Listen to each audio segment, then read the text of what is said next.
So আজকে আমরা যে ক্লাসটা করব সেটাও হচ্ছে একদম মানে গ্রামার রিলেটেড একটা ক্লাস হবে। বাট তার আগে আমরা হচ্ছে কিছু প্র্যাকটিস করব।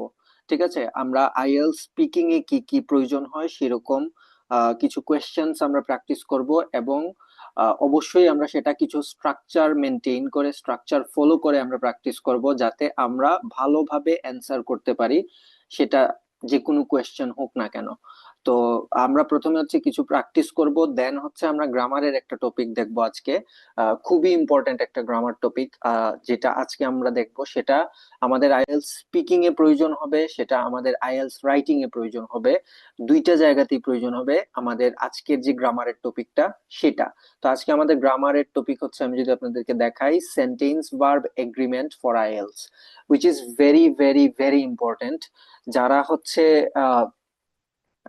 যাদের হচ্ছে সেন্টেন্স মেক করতে প্রবলেম হয়, বা কথা বলতে গিয়ে আমরা যারা সাবজেক্ট এবং ভার্বের মধ্যে প্রবলেম করে বসি, তাদের জন্য আজকের ক্লাসটা খুবই ক্রুশাল হতে যাচ্ছে। কারণ একটা সেন্টেন্স মেক করার জন্য সবচেয়ে ইম্পর্টেন্ট দুইটা ফ্যাক্টর হচ্ছে সাবজেক্ট এবং ভার্ব। আপনি একটা সেন্টেন্সে যদি সাবজেক্ট আর ভার্বকে ঠিকঠাক ইউজ করতে পারেন, তাইলে মোটামুটি সেন্টেন্সের অর্ধেক কাজ, ওই সেন্টেন্স মেকিং এর অর্ধেক কাজ আপনি করে ফেলবেন। আর বাকি যেই কাজটা আপনার থাকবে সেটা হচ্ছে আহ বাকিটা হচ্ছে প্র্যাকটিসের মাধ্যমে ইমপ্রুভ হবে। সো মূলত আপনাদের কাজ করতে হবে সাবজেক্ট এবং ভার্বটা ঠিকঠাক ইউজ করতে পারা, এই ব্যাপারটাতে হচ্ছে আপনাদের মেইন কাজটা। সো আজকে আমাদের এই জায়গাটাই আমরা ক্লিয়ার করার চেষ্টা করব, যে আমরা যাতে স্পিকিং হোক কিংবা রাইটিং, দুইটা জায়গাতেই আমরা যাতে সাবজেক্ট এবং ভার্বকে প্রপারলি ইউজ করতে পারি, প্রপারলি ব্যবহার করতে পারি, যাতে আমাদের গ্রামাটিক্যাল এরর গুলা কমে আসে, গ্রামাটিক্যাল এরর্স যাতে না আসে।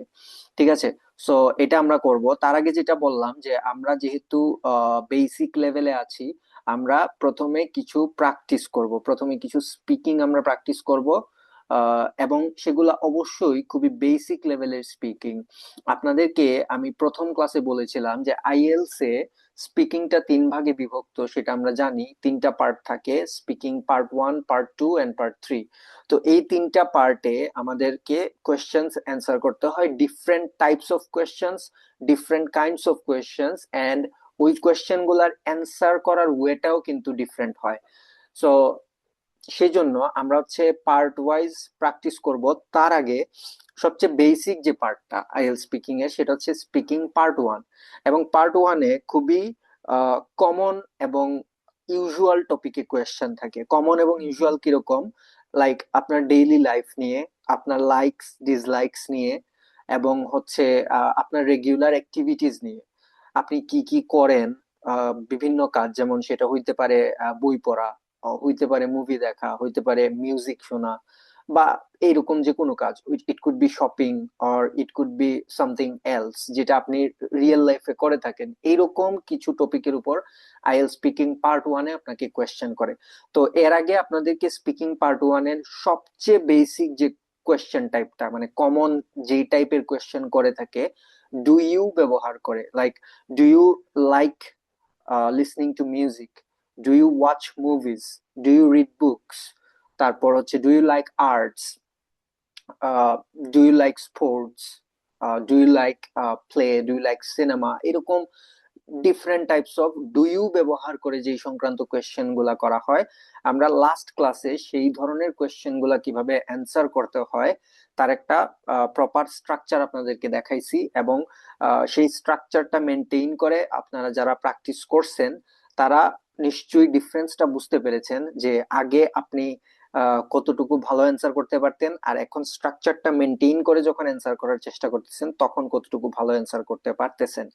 সো অবশ্যই আপনি আমি যে গাইডলাইন দিচ্ছি সেই গাইডলাইনটা ফলো করে যদি প্র্যাকটিস করেন, দেয়ার উইল বি ডিফারেন্সেস, যেটা হয়তো আপনি এই মুহূর্তে নোটিস করবেন না, বা এই মুহূর্তে হয়তো আপনার ইমপ্রুভমেন্ট আপনি ফিল করবেন না। But in a long run, আপনি যখন একটানা 20-25 দিন এই জিনিসগুলা প্র্যাকটিস করবেন, তারপরে যে আপনি অবশ্যই ডিফারেন্সটা রিয়েলাইজ করতে পারবেন নিজের মধ্যে, যে আপনার স্পিকিং কতটুকু ইমপ্রুভ হচ্ছে, বা আপনি গ্রামারের যে টপিক গুলা পড়তেছেন সেটা কারণে আপনার রাইটিং কতটুকু ইমপ্রুভ হচ্ছে। ঠিক আছে? সো এটা ইন আ লং রান আপনি টের পাবেন। এখন জাস্ট বলবো, যা যা দেখাচ্ছি, যা যা বলতেছি, যা যা হচ্ছে গাইডলাইন্স দিচ্ছি, যা যা ইনস্ট্রাকশনস সাজেশনস দিচ্ছি, সেগুলা জাস্ট ফলো করেন এন্ড হার্ড ওয়ার্ক করেন, আর কিছু আপাতত লাগবে না। ঠিক আছে? সো জাস্ট আমি যা বলবো সেটা আপনারা জাস্ট মেনটেন করেন। এন্ড কোথাও প্রবলেম ফেস করলে আপনারা অবশ্যই আমার সাথে ইনবক্সে যোগাযোগ করবেন। আপনাদের মধ্যে দু একজন আছেন যারা খুবই ভালো মতো এই কাজগুলা করতেছেন আমি যা যা বলতেছি, এবং হচ্ছে আমার সাথে কন্টিনিউয়াসলি আপনারা ইন্টারাক্ট করতেছেন বিভিন্ন প্রবলেমস নিয়ে, বিভিন্ন বিষয় নিয়ে হোমওয়ার্কস দিচ্ছেন, দেন চেক করার জন্য হচ্ছে আমাকে রিকোয়েস্ট করতেছেন। So which is good, which is very good, I appreciate you. আর কেউ কেউ আছেন যারা হচ্ছে একদম মানে বেঁচে লাইক মরার মতো পড়ে আছে, এরা আসলে থেকেও না থাকার সমান। কেউ আছে যে ক্লাস করে কিন্তু হোমওয়ার্কের ব্যাপারে কোনো মানে খবর নাই। আবার কেউ আছে সে ক্লাস করে কিনা সেটাই আমি বুঝি না। হ্যাঁ, সো এই টাইপের হলে হবে না। একটা আইএলস বেচে শুরুতে দেখবেন যে অনেক স্টুডেন্ট থাকে, প্রথম ক্লাসে, প্রথম 2-3টা ক্লাসে বা প্রথম 5-10টা ক্লাসে অনেক স্টুডেন্ট থাকে, বাট আমরা শেষ করি লিমিটেড নাম্বার অফ স্টুডেন্টস দিয়ে। যারা ওই জার্নিটা শুরু থেকে শেষ পর্যন্ত করতে পারে তারা গেইনার হয়, তাদের আইএলস একবারেই হয়ে যায়, এন্ড তাদের আইএলসটা কম সময়ের মধ্যে হয়ে যায়, তাদের এক্সপেক্টেড স্কোরটা তারা পেয়ে যায়। যারা ওইটা করে না তারা বিভিন্ন জায়গায় ঘুরে বেড়ায় জাস্ট। ঠিক আছে? সো আমি বলবো যে আপনারা যাতে ফার্স্ট ক্যাটাগরির হন, যারা হার্ড ওয়ার্কার। ওকে, সো আমরা যেটা বললাম যে আজকে স্পিকিং পার্ট ওয়ান এর আরেকটা বেসিক কোয়েশ্চেন টাইপ যেটা কমনলি আস্ক করে থাকে সেটা আমরা প্র্যাকটিস করব। সেটা হচ্ছে হাউ অফেন দিয়ে যখন কোয়েশ্চেন করা হয়। হাউ অফেন দিয়ে কিরকম কোয়েশ্চেন করে? যেমন আমি এর আগে কি বলছি যে ডু ইউ লাইক দিয়ে কোয়েশ্চেন করা হয়।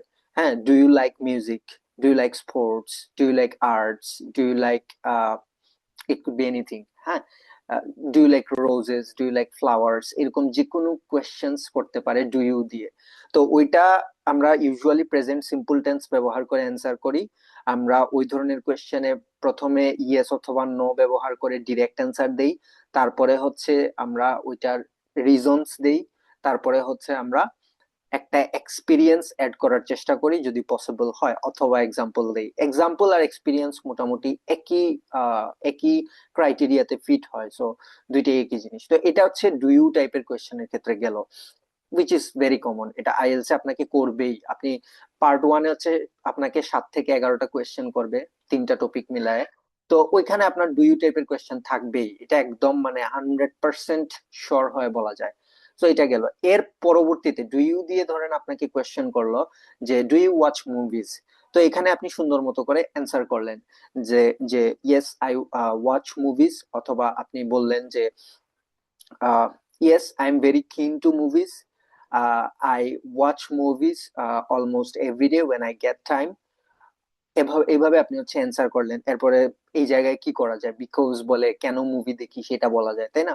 তো এইটা করতে পারে। এর বাইরে আপনাকে মানে মুভি নিয়ে বা এই ধরনের যে কোনো টপিক নিয়ে যেই কমন কোয়েশ্চেনটা করতে পারে সেটা হচ্ছে how often do you watch movies, অথবা how often do you listen to music, অথবা বলতে পারে যে how often do you play sports, how often do you how often do you engage with arts. এইভাবে যে কোনো কোয়েশ্চেন হাউ অফেন ব্যবহার করে করতে পারে, উইচ ইজ ভেরি কমন। আপনারা জাস্ট গুগলে গিয়ে সার্চ করবেন IELTS speaking part one questions, তারপরে দেখবেন যে ওইখানে আপনি হাউ অফেন ব্যবহার করে আসছে এরকম প্রচুর কোয়েশ্চেন্স পাবেন। ঠিক আছে? সো ওই ধরনের কোয়েশ্চেন কিভাবে সুন্দর করে স্ট্রাকচার্ড ওয়েতে ভালো মতো অ্যান্সার করা যায়। So that's our point today. আমরা এইটাই আজকে ক্লিয়ার করব প্রথমে। তো হাউ অফেন মানে কি বুঝায়? হাউ অফেন মানে বুঝায় ফ্রিকোয়েন্সি। ফ্রিকোয়েন্সি কি? যে কোনো জিনিস, কোনো অ্যাক্টিভিটি আপনি কত ঘন ঘন করেন, লাইক কতটা ফ্রিকোয়েন্ট আপনি ওই কাজটাতে। এটা যে কোনো ধরনের অ্যাক্টিভিটি হইতে পারে, এটা সিঙ্গিং হইতে পারে, এটা লিসেনিং টু মিউজিক হইতে পারে, এটা ওয়াচিং মুভিজ হইতে পারে, এটা ড্রিঙ্কিং টি হইতে পারে, ড্রিঙ্কিং কফি হইতে পারে, ইটিং ফাস্ট ফুড হইতে পারে, ইটিং স্ট্রিট ফুড হইতে পারে, ইটিং এট রেস্টুরেন্টস হইতে পারে। হ্যাঁ, এরকম কোয়েশ্চেন করতেই পারে যে how often do you eat at restaurants, মানে আপনি কতটা ফ্রিকুয়েন্টলি রেস্টুরেন্টে খাবার খান। ঠিক আছে? সো এটা খুবই জেনারেল ক্যাটাগরির একটা কোয়েশ্চেন। হ্যাঁ, তো অনেক স্টুডেন্ট কি হয় যে এই হাউ অফেন ব্যবহার করে যখন কোয়েশ্চেন করে, সে আসলে বুঝতেই পারে না যে তার কাছে কি জানতে চাওয়া হচ্ছে। সে মোটামুটি ধরনের একটা অ্যান্সার করে দিয়ে আসে। তো এইটা আমরা করব না, আমরা সুন্দর মতো করে এই ধরনের কোয়েশ্চেনের উপর একটা প্রিপারেশন নিব যাতে আমরা ভালো অ্যান্সার করতে পারি। ঠিক আছে। সো হাউ অফেন মানে মূলত ফ্রিকোয়েন্সি বোঝায়, আমি কতটা ফ্রিকোয়েন্টলি কোনো কাজ করি। সেই কাজটা হইতে পারে যে আমি প্রতিদিন করি, হইতে পারে আমি প্রতি সপ্তাহে করি, অথবা হইতে পারে আমি সপ্তাহে দুইবার করে ওই কাজটা করি, অথবা হইতে পারে আমি প্রতি মাসে কোনো একটা অ্যাক্টিভিটিতে অংশগ্রহণ করি। সো এটা যে কোনো কিছু হইতে পারে, এন্ড ফ্রিকোয়েন্সিটা যে কোনো রকম হইতে পারে, depending on your situation, depending on your criteria. ঠিক আছে। So it also depends on the topic. তো এইটা অ্যান্সার করার জন্য দেখেন আপনি এই স্ট্রাকচারটা ফলো করতে পারেন, যে আপনি প্রথমে কতটা ফ্রিকোয়েন্টলি এই কাজটা করেন সেটা বলেন, তারপরে আপনি রিজন বলেন যে কেন ওই কাজটা আপনি ওই ফ্রিকোয়েন্সিতে করেন। ধরেন আপনাকে বলা হচ্ছে যে ফর এক্সাম্পল আমি এখানে কোয়েশ্চেনটা নেই,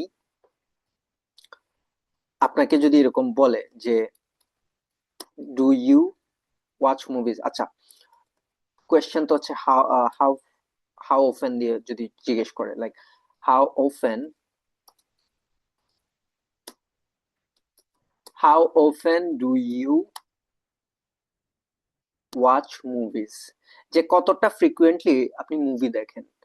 সো এই কোয়েশ্চেনটা অ্যান্সার করার জন্য আপনি কি করবেন বা কোন জিনিসটা ফলো করবেন? প্রথম ব্যাপার হচ্ছে আপনি ফ্রিকোয়েন্সিটা উল্লেখ করবেন যে কতটা ফ্রিকোয়েন্টলি আপনি মুভি দেখেন। ঠিক আছে। এরপরে আপনি বলবেন, ধরেন আমি বললাম যে আমি প্রতি সপ্তাহে একটা মুভি দেখি, অথবা আমি প্রতিদিন মুভি দেখি, প্রতিদিন একটা মুভি দেখি, বা আমি বললাম যে আমি প্রায় মুভি দেখি। অনেক সময় যে আমি প্রতি সপ্তাহ বলবো বা প্রতিদিন বলবো এরকম না, অনেক সময় হইতে পারে আমি বললাম যে আমি প্রায় মুভি দেখি, আহ, আমি স্পেসিফিক কোনো টাইম পিরিয়ড বললাম না। ঠিক আছে। তো এটাও বলা যায় যে আমি প্রায়ই মুভি দেখি। তো এই যে আমি মুভি দেখি, আমি প্রায়ই মুভি দেখি, বা আমি সপ্তাহে একদিন বা 2 দিন মুভি দেখি। হ্যাঁ, বা আমি খুব কম মুভি দেখি, এটাও হইতে পারে। হ্যাঁ, ফ্রিকোয়েন্সি যে আপনার ভালো হইতে হবে সেরকম না, যে আমি খুব কম ফ্রিকোয়েন্ট মুভি দেখার ক্ষেত্রে, এটাও হইতে পারে। Be authentic. ঠিক আছে। তো ধরেন আপনি ফ্রিকোয়েন্সির ব্যাপারটা বললেন যে আমি এরকম মুভি দেখি, তারপরে আপনাকে অবশ্যই বলতে হবে যে আপনি কেন ওই ফ্রিকোয়েন্সিতে মুভিটা দেখেন। ওই ফ্রিকোয়েন্সিতে কিরকম, যে আমি বললাম আমি প্রতিদিন মুভি দেখি, এখন আমাকে বলতে হবে যে আমি কেন প্রতিদিন মুভি দেখি। হ্যাঁ, বা আমি এই টাইমটা কিভাবে বের করতে পারি যে আমি প্রতিদিন মুভি দেখি, বা কি এমন রিজন আছে যেটার কারণে আমি প্রতিদিন মুভি দেখি। তো এই ব্যাপারটাই মূলত আমরা হচ্ছে রিজন বলবো, যে আমরা কেন করতেছি ওই ফ্রিকোয়েন্সিতে কাজটা। অনেকে মনে করে যে আমি কেন মুভি দেখি সেটা বলবো না, আপনি কেন প্রতিদিন মুভি দেখেন সেটা বলবেন এই ধরনের কোয়েশ্চেনে। ঠিক আছে, রিজন হিসেবে আর কি। তো এরপরে হচ্ছে ছোট এক্সাম্পল দিতে পারেন, বা ডিটেইলস এর জায়গাতে।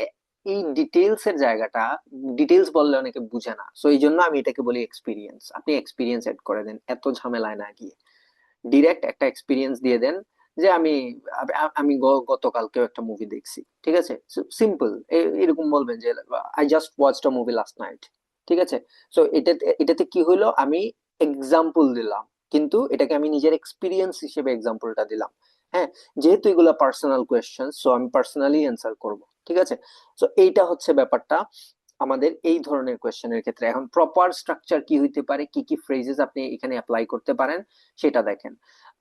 সুন্দর হয় যদি আপনি আইড সে দিয়ে শুরু করেন। এটা আইড সে, এটার এই আই এর পরে অ্যাপোস্ট্রোফি দিয়ে ডি যেটা, সেটা বোঝাচ্ছে would, W O U L D, would যেটা। হ্যাঁ, আই উড সে মানে আমি বলবো, আই উড সে।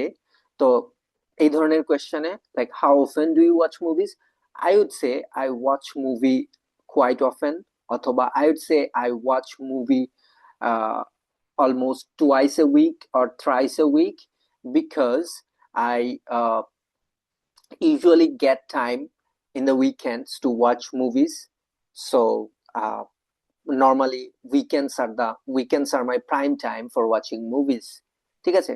সো এটা আমি বললাম, হ্যাঁ, মুভি দেখার ক্ষেত্রে আমি রিজন হিসেবে আমার এই কথাটা বললাম, যেহেতু আমি বলছি যে আমি উইকলি 2 দিন মুভি দেখি বা হচ্ছে 3 দিন মুভি দেখি, ব্যাপারটা এইভাবে বললাম। ঠিক আছে। সো এই হলো ব্যাপার। এখন অনেকের কোয়েশ্চেন আমি জানি যে এই যে ফ্রিকোয়েন্সির যে ব্যাপারটা, সেই ফ্রিকোয়েন্সি ফ্রেজ এখানে স্ক্রিনে দেখতে পাচ্ছেন। ফ্রিকোয়েন্সি ফ্রেজ আসলে আমি কি বলবো, বা ফ্রিকোয়েন্সি ফ্রেজে আমি কি কি ব্যবহার করতে পারি। তো সেখানে এখানে দেখেন আমি লিখে দিছি আপনাদের সুবিধার্থে ইউজফুল ফ্রিকোয়েন্সি ফ্রেজেস, কোনগুলা আমরা ব্যবহার করতে পারি ফ্রিকোয়েন্সি বুঝাইতে, যে আমি কত ফ্রিকুয়েন্টলি মুভি দেখি। যেমন ওই যে যারা ধরেন আমি প্রতিদিন মুভি দেখি, আমি বলবো I watch movies almost every day, বা I watch a movie almost every day, যে আমি প্রতিদিন একটা করে মুভি দেখি। এরপরে কোয়াইট অফেন মানে হচ্ছে প্রায় সময়ই। এটা কিন্তু কোয়াইট অফেন দ্বারা কিন্তু স্পেসিফিক কোনো টাইম বোঝাচ্ছি না, বাট আমি বলতেছি যে আমি প্রায়ই মুভি দেখি। এখন আমি এক্স্যাক্টলি মেনশন করি নাই যে আমি প্রতিদিন দেখি নাকি প্রতি সপ্তাহে দেখি নাকি প্রতি মাসে দেখি, আমি জাস্ট বলছি কোয়াইট অফেন। এটা সবচেয়ে জেনারেলাইজড এন্ড সবচেয়ে স্মার্ট একটা way to answer this kind of questions, যে I watch movies quite often, হ্যাঁ প্রায়ই মুভি দেখি। আর এমন কোনো কাজ যেটা আপনি খুবই মানে খুবই বেশি করেন, লাইক আমরা সবাই অলমোস্ট প্রতিদিন 2-3 বার চা খাই, তাই না? আবার কেউ কেউ হয়তো খাই না। ওকে, আমার ক্ষেত্রে আমি আমি আমি হচ্ছে খুবই চাখোর টাইপের একজন পাবলিক। তো আমি হচ্ছে প্রতিদিন 2-3 বার চা খাই মিনিমাম। সো এই ধরনের ক্ষেত্রে ধরেন আপনাকে জিজ্ঞেস করছে how often do you drink tea, আপনি কত ফ্রিকুয়েন্টলি চা পান করেন, তা আপনি এই ফ্রেজটা ব্যবহার করতে পারেন। তখন এটা অ্যাকচুয়ালি একটা idiom, every now and then. Every now and then মানে প্রায় প্রতি মুহূর্তে বা একটু পর পর, এটা বুঝাইতে এভরি নাও এন্ড দেন ব্যবহার করা হয়। ঠিক আছে, তো এটা অ্যাকচুয়ালি একটা ইডিয়ম যেটা আপনি ব্যবহার করতে পারেন। হ্যাঁ, এমন কোনো কাজের ক্ষেত্রে যেটা আপনি প্রায় প্রতি সময়ই করেন। ঠিক আছে, যেমন মুভির ক্ষেত্রে কিন্তু এটা ব্যবহার করাটা খুব রিয়েলিস্টিক না, খুব প্র্যাকটিক্যাল না এই এই ফ্রেজটা ব্যবহার করা, যে I watch movies every now and then, কারণ কেউ প্রতি মুহূর্তে বা একটু পর পর মুভি দেখে না। ঠিক আছে, তো এই এই ব্যাপারগুলো আপনারা মানে কেয়ারফুলি অ্যাপ্লাই করবেন। এই যে ফ্রেজ গুলা সেগুলো কেয়ারফুলি অ্যাপ্লাই করতে হবে। আপনি না বুঝে যে কোনো ফ্রেজ বসায় দিলাম তারপর হচ্ছে বলে আসলাম, এভাবে হবে না। ঠিক আছে, এইভাবে দেখবেন আপনি নিজেই কথার মাঝখানে আটকে যাইতেছেন, বা এক্সামিনার আপনাকে এমন কোন একটা কোয়েশ্চেন করে বসবে যেটা শুনে আপনি হয়ে যাবেন। ঠিক আছে, তো এই জন্য স্মার্ট থাকেন, বাট ওভার স্মার্ট হওয়া যাবে না। ঠিক আছে, স্মার্ট থাকেন, পোলাইট থাকেন, কেয়ারফুল থাকেন, ওভার স্মার্ট হইতে যাবেন না। ঠিক আছে, সো এটা এটা আপনি বলতে পারেন ড্রিঙ্কিং টি, ড্রিঙ্কিং কফি বা এই ধরনের অ্যাক্টিভিটি। বা যদি আপনাকে জিজ্ঞেস করে যে ওয়াকিং নিয়ে যদি জিজ্ঞেস করে, হাঁটা, হাঁটা তো আমরা প্রায় প্রতিদিন প্রতি মুহূর্তে হাঁটি একটু পর পর। তো এই ধরনের ক্ষেত্রে আমরা বলতে পারি কিন্তু যে I walk every now and দেন।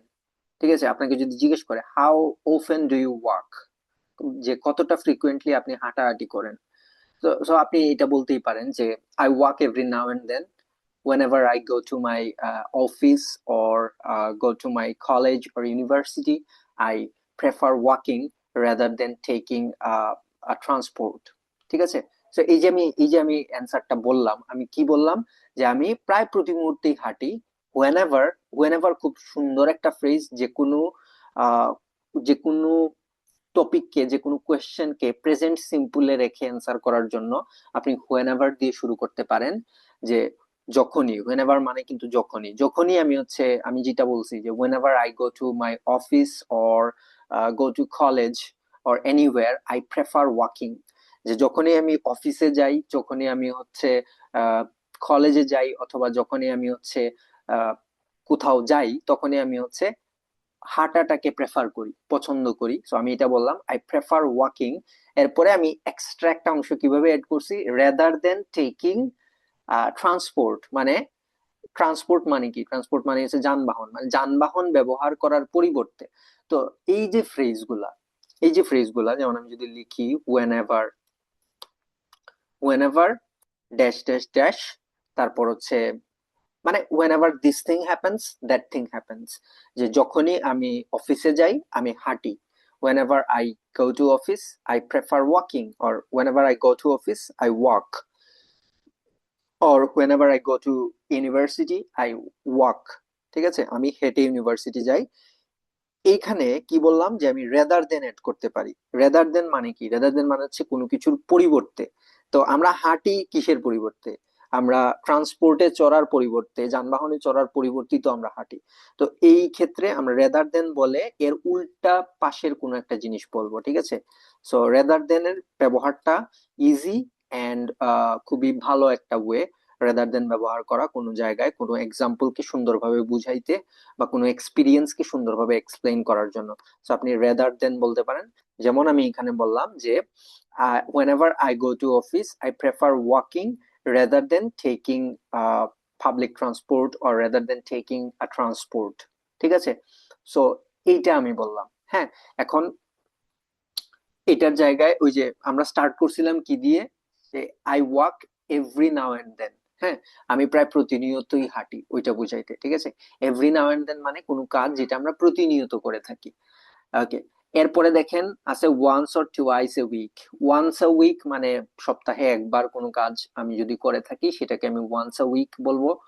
আর যদি আমি কোনো কাজ অলমোস্ট 2বার করে থাকি সেক্ষেত্রে আমি টুয়াইস আ উইক বলবো।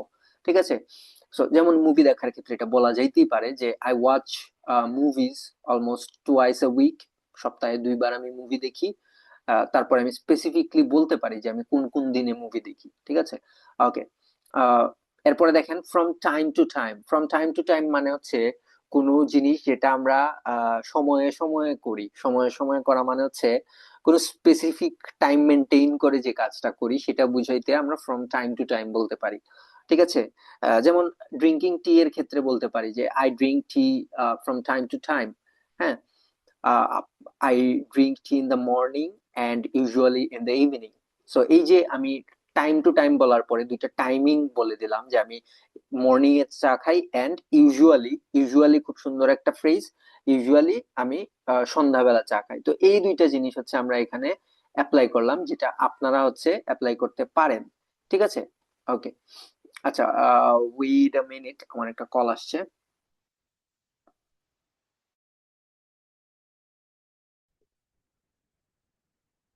ওকে, সো আমরা আবার রিক্যাপ করি। আমি যেটা বললাম যে আমরা ফ্রম টাইম টু টাইম কিভাবে ব্যবহার করব ফ্রিকোয়েন্সি বুঝাইতে। আচ্ছা, এরপরে দেখেন একটা ফ্রেজ আছে অকেশনালি। অকেশনালি মানে কি? অকেশনালি তারা বুঝায় এমন কোনো কাজ যেটা আপনি আহ খুব বেশি ফ্রিকুয়েন্টলি করেন না, মাঝে মধ্যে। মাঝে মধ্যে বুঝাইতে অকেশনালি বলা যেতে পারে। ঠিক আছে, সো আমি বলতে পারি যে এমন কোনো কাজ যেটা আমি মাঝে মধ্যে করি সেটা বুঝাইতে আমি অকেশনালি বলতে পারি। ফর এক্সাম্পল, আপনাকে ধরেন জিজ্ঞেস করলো যে do you play sports. Sorry, কোয়েশ্চেনটা এইভাবে হবে যে how often do you play sports. So তখন আপনি বলতে পারেন I play sports occasionally, because তারপরে বলবো যে আমি খুব একটা ফ্রিকুয়েন্টলি টাইম পাই না খেলাধুলা করার। দ্যাটস ওয়াই আমি হচ্ছে মাঝে মধ্যে যখন টাইম পাই তখন খেলাধুলা করি। সো কি বললাম যে I play sports occasionally because I do not get that much time every day to play. Normally I get some time in the weekends, so that's why I play in the weekends, or I play football in the weekends, specific একটা খেলার নাম বলে দিলাম। So এইভাবে occasionally ব্যবহার করতে হয়। Occasionally মানে হচ্ছে কোনো কাজ যেটা আমরা মাঝে মধ্যে করে থাকি। ঠিক আছে, সো এই হচ্ছে ব্যাপারটা। এরপরে দেখেন not very often. Not very often মানে হচ্ছে এমন কোনো কাজ যেটা আমরা সচরাচর করি না, বা এমন কোনো কাজ যেটা আমরা খুব কম সময়ে করে থাকি বা খুব কম ক্ষেত্রে করে থাকি, সেটা বুঝাইতে আমরা হচ্ছে নট ভেরি অফেন বলি। যেমন আপনাকে জিজ্ঞেস করলো যে do you how often do you eat fast food, যে আপনি কত ঘন ঘন হচ্ছে ফাস্ট ফুড খান। তো আপনি তখন বলতে পারেন যে I it I I do not it first I eat fast food not very often. এইভাবে বলতে পারি যে আমি অতটা ঘন ঘন হচ্ছে ফাস্ট ফুড খাই না, বা এইভাবে বলতে পারি I do not eat fast food very often, বা I do not eat fast food quite often. So প্রথমে নট ব্যবহার করতে পারেন অথবা পরে এসে নট ব্যবহার করতে পারেন। ঠিক আছে, সো এইটা হচ্ছে ওই ফ্রেজ। নট ভেরি অফেন মানে বোঝাচ্ছে যে আমি কোনো কাজ খুব একটা ফ্রিকুয়েন্টলি করি না, মাঝে মধ্যে করি। আচ্ছা, এরপরে দেখেন হার্ডলি এভার। হার্ডলি এভার মানে হচ্ছে এমন কোনো কাজ যেটা একদম করা হয় না বললেই চলে, সেটা খুব খুব রেয়ারলি করা হয়। হ্যাঁ, ওই যে নিচে রেয়ারলিও আছে, রেয়ারলি। রেয়ারলি, তারপর রেয়ারলির একটা সিনোনিম আছে, খুব ভালো একটা সিনোনিম যেটা আপনারা রিডিং এ পাবেন, সেটা হচ্ছে বেয়ারলি। হ্যাঁ, বেয়ারলি। আরেকটা আছে, আরেকটা আছে সেম ধরনের আরেকটা আছে, that is merely. Okay, so rarely, barely, merely, হ্যাঁ, এই তিনটার মধ্যে যে কোনো একটা ব্যবহার করা যায়। হার্ডলি এভারও বলা যায়, যে আমি আহ, খুব রেয়ারলি কোনো কাজ করে থাকি, সেটা বুঝিতে হার্ডলি এভার ব্যবহার করতে পারবো। তো এইখানে আমরা যা যা দেখলাম, এগুলা হচ্ছে মূলত ফ্রিকোয়েন্সি বোঝানো হয় এইরকম ধরনের ফ্রেজ। সো আই হোপ এই ফ্রেজগুলা বুঝতে পেরেছেন, মিনিং গুলা বুঝতে পেরেছেন, এবং এই ফ্রেজগুলা ব্যবহার করার আগে তার মিনিংটা আপনার জানা থাকা লাগবে। That is important. আচ্ছা, এরপরে দেখেন, আমরা তো শুরু করতে পারি আই উড সে দিয়ে, তারপর হচ্ছে ফ্রিকুয়েন্ট ফ্রিকোয়েন্সি ফ্রেজ, এখান থেকে যে কোনো একটা ব্যবহার করে ওইটা বলতে পারি। তারপরে বিকজ বলে রিজন দিব যে কেন আমি ওই কাজটা ওই ফ্রিকোয়েন্সিতে করি। ঠিক আছে? সো ধরেন আমি কোনো কাজ সপ্তাহে একবার করি, তখন আমি বলবো যে কেন এটা আমি সপ্তাহে একবার করি ওই কাজটা, আমি কেন রেগুলারলি করতে পারি না সেই রিজন দিতে পারি। ঠিক আছে? এরপরে এক্সাম্পল দিয়ে আপনি হচ্ছে এক্সাম্পল দিতে পারেন। এন্ড এক্সাম্পল কিভাবে দিতে পারেন, আপনি ইউজুয়ালি ব্যবহার করে এক্সাম্পল দিতে পারেন, অথবা আপনি হচ্ছে এক্সাম্পল দিতে পারেন নর্মালি, ইন জেনারেল, এগুলা বলে আপনি এক্সাম্পল দিতে পারেন। হ্যাঁ, এখানে ইউজুয়ালি দেওয়া আছে, আপনি নর্মালি বলতে পারেন, আপনি বলতে পারেন ইন জেনারেল, আপনি বলতে পারেন জেনারেলি, জেনারেলি স্পিকিং, এভাবে বলতে পারেন। ঠিক আছে? স্মল ডিটেইল যেটাকে বলা হয়, হ্যাঁ, ওইটার জায়গায় মানে স্মল ডিটেইল না বলে স্মল এক্সপিরিয়েন্স বলবো আমি, যেহেতু উপরে এক্সপিরিয়েন্স লিখছি। আপনারা স্মল এক্সপিরিয়েন্স উল্লেখ করতে পারেন। ফর এক্সাম্পল, আমি মুভি দেখার কথা যদি বলি, যে how often do you watch movies, আমি যদি অ্যান্সারে বলে থাকি এরকম যে I watch movies quite often, তখন আমি যে শেষে এরকম বলতেই পারি এক্সপিরিয়েন্সে যে I just watched a movie last night which was quite interesting. ঠিক আছে? যে আমি যদি খুব ফ্রিকোয়েন্টলি মুভি দেখি এরকম যদি আমি বলি, তাহলে আমি লাস্টে যে এক্সাম্পলের জায়গায় বা আমার এক্সপিরিয়েন্সের জায়গায় আমি এটা বলতেই পারি যে আমি জাস্ট গত রাতেই একটা মুভি দেখছি যেটা খুব ইন্টারেস্টিং ছিল। এইভাবে বলতে পারি যে I just watched a movie which was quite interesting. ঠিক আছে? সো এই হচ্ছে এই ধরনের কোয়েশ্চেন অ্যান্সার করার ওয়ে। আমি কিছু অ্যান্সার নিচে আপনাদের সুবিধার্থে লিখে দিয়েছি, সেটা আপনারা দেখতে পারেন। এই যে এখানে এক্সাম্পলস এর মধ্যে, এক্সাম্পল অ্যান্সার্স এর মধ্যে question, how often do you watch movies, এই যে I would say I watch movies quite often, এরপরে আমি বিকজ বলছি, it helps me relax after a busy day, কারণ মুভি দেখাটা আমাকে একটা বিজি ডেতে রিল্যাক্স করতে হেল্প করে। এরপরে ইউজুয়ালি বলে আমি আমার জেনারেল একটা এক্সপিরিয়েন্স শেয়ার করছি এখানে, যে usually I watch something on weekends with my friends or family. ঠিক আছে? ওয়াচ সামথিং এর জায়গায় ওয়াচ মুভি বলতে পারতাম, বাট আর একটু স্মার্টের ইউজের জন্য আমরা watch something বললাম। ঠিক আছে? So I would say I watch movies quite often because it helps me relax after a busy day. Usually I watch something on weekends with my friends or family. So এটা গেল how often do you watch movies এর ক্ষেত্রে বলতে পারেন। এরপরে আমরা যদি এই জায়গায় আসি, এখানে একটা কোয়েশ্চেন আছে, how often do you cook at home, আপনি কত ফ্রিকুয়েন্টলি বাসায় রান্না করেন। এখানে রান্না করার কথা বলা হচ্ছে। তো আমরা কি বলবো, আমি দেখেন এইভাবে বলছি, আপনি আপনার মতো করে অ্যান্সার গুলা কাস্টমাইজ করবেন। বাট আমি এখানে একটা স্যাম্পল দেখাচ্ছি আর কি আপনাকে, যে আপনি এইভাবে অ্যান্সার করতে পারেন ওই উপরে যে স্ট্রাকচার বলে আসছি সেটা মেনটেন করে। হ্যাঁ, এগুলা কেউ মুখস্থ করবেন না, জাস্ট দেখে দেখে এই অ্যান্সার গুলা দেখে আপনি আপনার অন্য একটা টপিকে আপনার মতো করে অ্যান্সার করার চেষ্টা করবেন। হ্যাঁ, এই জন্য আপনাকে এগুলো দেওয়া হচ্ছে, ইটস নট ফর মেমোরাইজিং। ঠিক আছে? So I cook at home almost every day because eating homemade food is healthier and cheaper. So দেখেন কি বললাম, আমি প্রায় প্রতিদিন বাসায় রান্না করি, কারণ হোমমেড ফুড খাওয়াটা হেলদিয়ার, স্বাস্থ্যের পক্ষে ভালো, এন্ড চিপার, তুলনামূলক সস্তা। ঠিক আছে? সো আমি রিজন দিলাম যে কেন আমি বাসায় রান্না করি এবং প্রতিদিন কেন রান্না করি। এরপরে বললাম usually I prepare simple meals in the evening. তো দেখেন এটা কি, এখানে এক্সাম্পলে আমি কি বলতেছি, এক্সাম্পলে মূলত আমার এক্সপিরিয়েন্স বলতেছি, যে আমি ইউজুয়ালি বাসায় হচ্ছে ইউজুয়ালি বাসায় হচ্ছে ইভিনিং এ আমি মিল প্রিপেয়ার করে থাকি বা সিম্পল মিল প্রিপেয়ার করে থাকি। ঠিক আছে? আচ্ছা, এরপরে লাস্ট যে কোয়েশ্চেনটা সেটা আপনারা যদি দেখেন, বলা হচ্ছে how often do you use social media. So এখানে আমি বললাম I use social media several times a day since it's an easy way to communicate and stay updated. So আমি কি বললাম, আমি সোশ্যাল মিডিয়া ইউজ করি several times a day. So এই জায়গায়ও কিন্তু আমরা ভালো একটা ফ্রেজ ব্যবহার করতে পারি, যে ফ্রেজটা আমি উপরে দেখাইছিলাম, যে এভরি নাও এন্ড দেন। এটা কিন্তু আমরা সবাই করি, আমরা সোশ্যাল মিডিয়া কিন্তু একটু পরপরই সবাই ইউজ করি অলমোস্ট, তাই না? তো আমরা এটা বলতেই পারি যে I use social media every now and then, since it's an easy way to communicate and stay updated. For example, I usually check Facebook and Instagram during breaks. ঠিক আছে, সো এখানে এক্সাম্পল হিসেবে আমার এক্সপিরিয়েন্স আমি share করলাম। তো example দিতে গিয়ে আমাদের যাদের মাথা নষ্ট হয় তাদের ক্ষেত্রে বলতেছি, এক্সাম্পল রকেট সায়েন্সের কিছু না। এক্সাম্পল মানে হচ্ছে আপনি আপনার কোনো এক্সপিরিয়েন্স শেয়ার করবেন, সেটা সিম্পলি শেয়ার করেন। এখানে আমি যতটা এক্সাম্পল শেয়ার করেছি আপনাদের সাথে সবগুলা প্রেজেন্ট সিম্পল টেন্স ব্যবহার করে শেয়ার করেছি।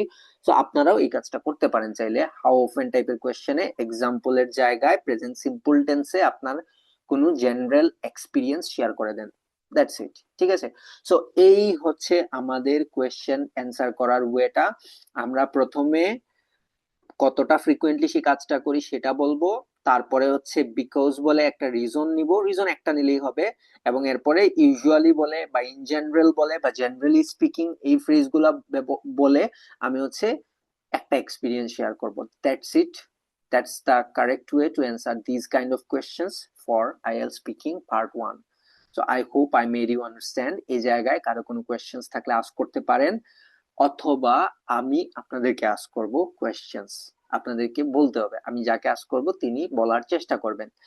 আর এখানে কারো নার্ভাস হওয়ার কিছু নাই, কারো ভয় পাওয়ার কিছু নাই। আপনি ভুল করলে কোনো সমস্যা নাই, যতবার ইচ্ছা ভুল করেন, আমি আপনাকে কারেক্ট করে দেওয়ার চেষ্টা করব। সো এখানে ভুল করলে লাভ আছে, এখানে ভুল করলে আপনি আপনার ভুলটা সংশোধন করতে পারবেন। তো এই জন্য যাদেরকে জিজ্ঞেস করব তারা হেজিটেট না করে আমি যেভাবে দেখাইলাম, সামনে আপনার চোখের সামনে এক্সাম্পল আছে সেইভাবে জাস্ট মাইকটা অন করে 2টা সেন্টেন্স 3টা সেন্টেন্স বলার চেষ্টা করবেন, ঠিক আছে? তো আমি আপনাদেরকে প্রথমে 2-3 মিনিট টাইম দিয়ে দিচ্ছি, আপনারা প্রিপেয়ার্ড হইতে পারেন। এখানে 3টা কোয়েশ্চেন আছে, সেটাই দেখতে পারেন। আমি হচ্ছে মোটামুটি এরকমই কোয়েশ্চেন করবো এবং ইজি কোয়েশ্চেন করবো, ঠিক আছে? তো আমি আপনাদেরকে 2-3 মিনিট একটু টাইম দিচ্ছি। অমিত লিখে দিয়েছেন ইয়ের মধ্যে, I would like to say I watch movie quite often because it help me relax as well as it is so crucial for reducing stress। ঠিক আছে অমিত, আপনার সেন্টেন্স স্ট্রাকচার ঠিক আছে, কিন্তু আপনার স্পেলিং এ প্রচুর মিস্টেকস আছে, রাইটিং এ ধরা খাবেন, স্পিকিং এ তো আর সমস্যা নাই, বাট স্পেলিং মিস্টেক গুলো ঠিক করতে হবে। অ্যান্সার করার ওয়ে ঠিক আছে, এখানে একটা এক্সাম্পল হিসেবে আপনার একটা এক্সপিরিয়েন্স এড করে দিতে পারেন, ঠিক আছে? ওকে, সো আমি আপনাদেরকে হচ্ছে 2-3 মিনিট একটু টাইম দিচ্ছি, আপনারা এর মধ্যে হচ্ছে একটা প্রিপারেশন নেন নিজে নিজে। দেন হচ্ছে আমি আপনাদেরকে জিজ্ঞেস করব, মানে একটা করে কোয়েশ্চেন জিজ্ঞেস করব, আপনারা আপনাদের মতো করে একদম ইজিলি কোনো স্ট্রেস না নিয়ে সিম্পলি বলবেন, ঠিক আছে? ওকে।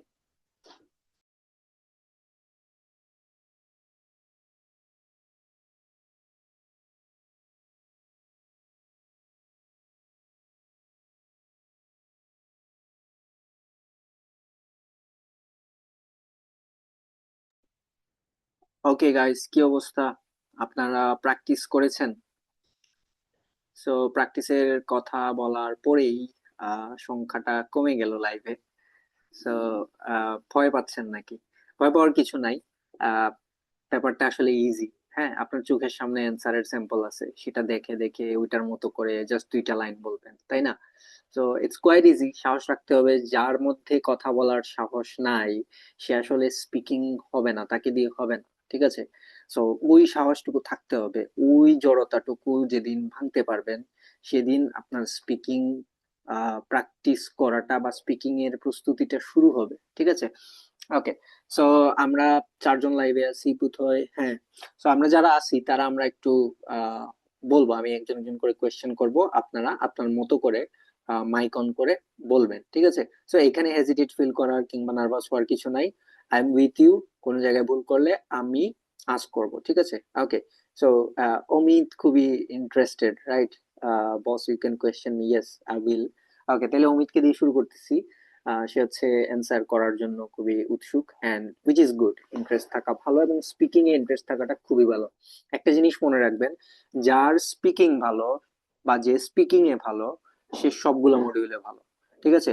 সো স্পিকিং মডিউলে যদি ভালো করতে পারেন, আপনার ওভারঅল স্কোরটা আপনার স্পিকিং মডিউলের যে স্কোর তার আশেপাশে থাকবে। এই কথাটা আপনি মিলায় নিন, ঠিক আছে? এখন বিশ্বাস নাও হইতে পারে, বাট আপনি মানে স্কোর পাওয়ার পর আমার এই কথাটা মিলায় নিন, যে যার স্পিকিং এ যে স্কোর থাকে তার ওভারঅল স্কোর ওইটার আশেপাশে থাকে, হয় 0.5 কম বেশি হইতে পারে বা সেমও থাকতে পারে, ঠিক আছে? সো এটা দেখবেন এইরকমই হয় কিন্তু অনেক ম্যাক্সিমাম ক্ষেত্রে। সো ওকে, সো আমি অমিতকে কোয়েশ্চেন করতেছি, অমিত অ্যান্সার করবে। ওকে, সো অমিতকে আমি জিজ্ঞেস করলাম যে how often do you listen to music? Specifically, in my opinion, sometimes I listen music for enjoying as well as through the music I can get more and more entertainment, as well as I can reduce my mental stress. Yes. Okay okay fine, that's good. Okay, ঠিক আছে। So এখানে অমিতকে আমি যেটা বলবো যে এই যে একটা মামলিং এর ব্যাপার কিন্তু চলে আসে, যে আহ, কথা বলার সময় আইডিয়া জেনারেট করার আগে আমরা বা বলে আমরা যে থেমে যাই, বা এই জিনিসটা বলার জন্য বা এই জিনিসটা অ্যাভয়েড করার জন্য আপনি কিছু ওয়ার্ডস ইউজ করতে পারেন স্পিকিং এ। এই প্রবলেমটা হয়তো অনেকের হয়, বাট আমরা হয়তো নিজেরা যারা প্র্যাকটিস করি তারা হয়তো এটা রিয়েলাইজ করবো না সহজে, কারোর সাথে প্র্যাকটিস করলে এই জিনিসটা রিয়েলাইজ করা যায়। সো তাদের জন্য বলবো, যাদের এই প্রবলেমটা হয় তারা ফিলার্স ইউজ করতে পারেন। ফিলার্স আসলে কি? আইএলস স্পিকিং এ, শুধু আইএলস স্পিকিং না, যে কোনো কমন স্পিকিং এ ফিলার্স খুব ইম্পর্টেন্ট একটা বিষয়, যেটা আপনাকে হেল্প করতে পারে। ফিলার্স আসলে কি? আপনারা দেখবেন নেটিভ স্পিকাররা যখন কথা বলে তখন তারা কথার মাঝখানে যখন তারা চিন্তা করে তখন তারা এই ধরনের কিছু ওয়ার্ড বলে। উম, হ্যাঁ, আম, হ্যাঁ, এইভাবে এটাকে বলে তারা হচ্ছে চিন্তা করে বা নেক্সট কি বলবে সেটা ভাবে। তো এগুলা ব্যবহার করতে পারেন। এরকম আরো কিছু জিনিস আছে, ইউনো, এটা খুব কমনলি ইউজ করা হয়। হ্যাঁ, এটা আপনারাও ইউজ করতে পারেন, ইউনো। হ্যাঁ, কোনো কথা বলার মাঝখানে থেমে গেলাম বা হচ্ছে কি বলবো খুঁজে পাচ্ছি না, তখন বললেন যে তারপরে এইভাবে বললেন, ঠিক আছে? এছাড়া বলা যেতে পারে লাইক। এগুলাকে ফিলার্স বলা হয়, যেগুলা আপনার গ্যাপ ফিল করে বা আপনার যেই কথা বলার মাঝখানে যে আনইউজুয়াল পজ আসে সেই পজটাকে অ্যাভয়েড করতে হেল্প করে। তো এই ধরনের কিছু জিনিস আপনি গুগলে English fillers for English speaking লিখে সার্চ করলে এরকম অনেক কিছু পাবেন যেগুলো আপনি ব্যবহার করতে পারবেন, ঠিক আছে? Okay fine.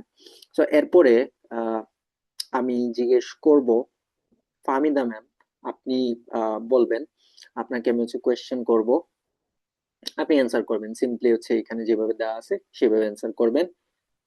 So what should I ask you, like,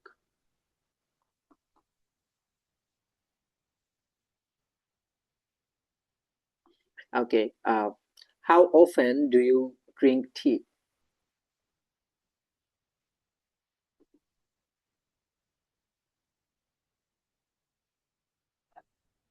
I would say I drink tea every now and then because it refreshes my mind. Also, I think it gives me more energy and it And helps sorry me reduce my stress. হ্যাঁ We can, stress হচ্ছে হ্যাঁ যাতে আমি কাজে energetic হতে পারি এটা আর কি বলতে চাইছিলাম it sorry helps me to reduce my stress.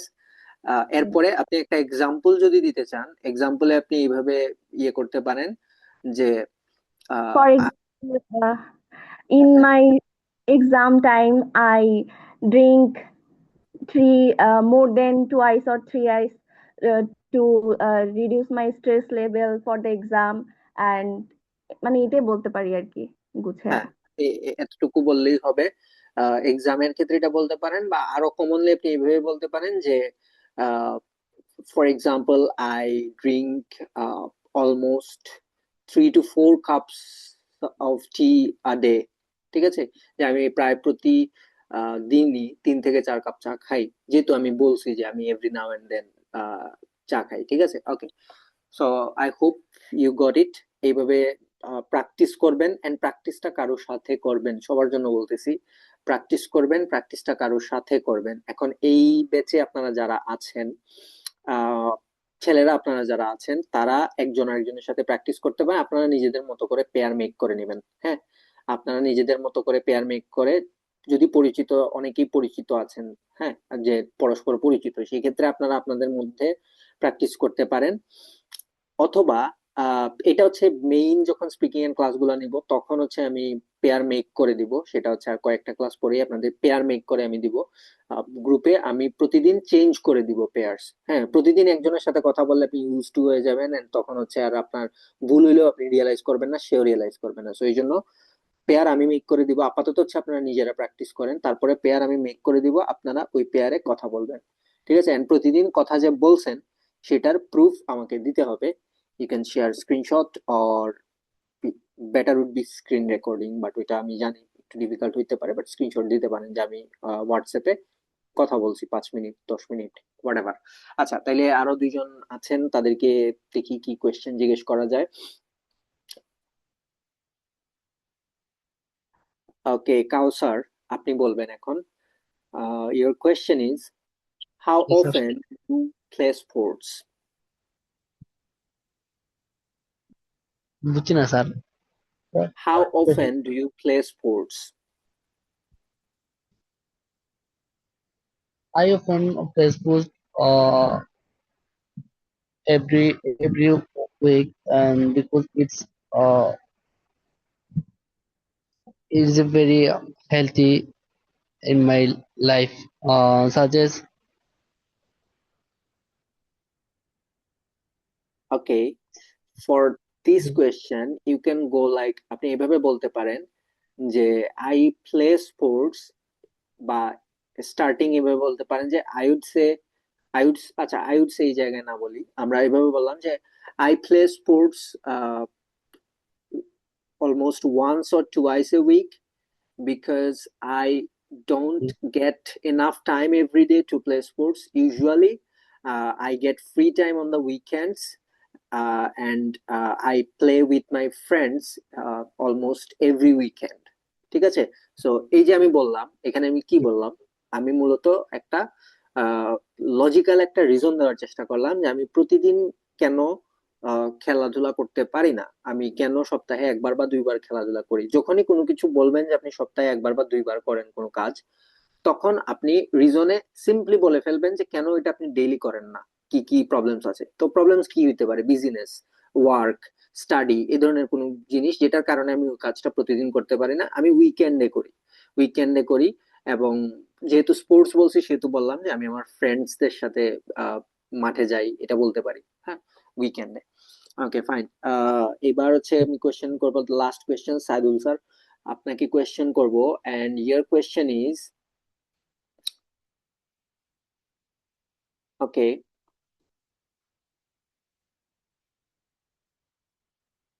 how often do you eat fast food?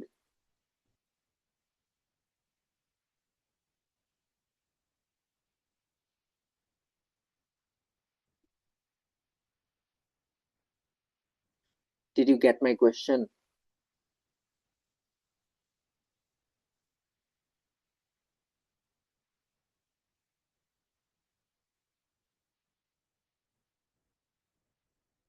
Saidul sir, আপনার কথা শোনা যাচ্ছে না। আপনি হয়তো কোনো ইয়ারফোন ইউজ করতেছেন, যে কারণে কথাটা ক্লিয়ার না, অথবা আপনি হয়তো পিসিতে ব্যবহার করতেছেন, সে কারণে হয়তো কথা বোঝা যাচ্ছে না বা শোনা যাচ্ছে না। স্যার এখনো না জানি। জি জি। Sir, okay.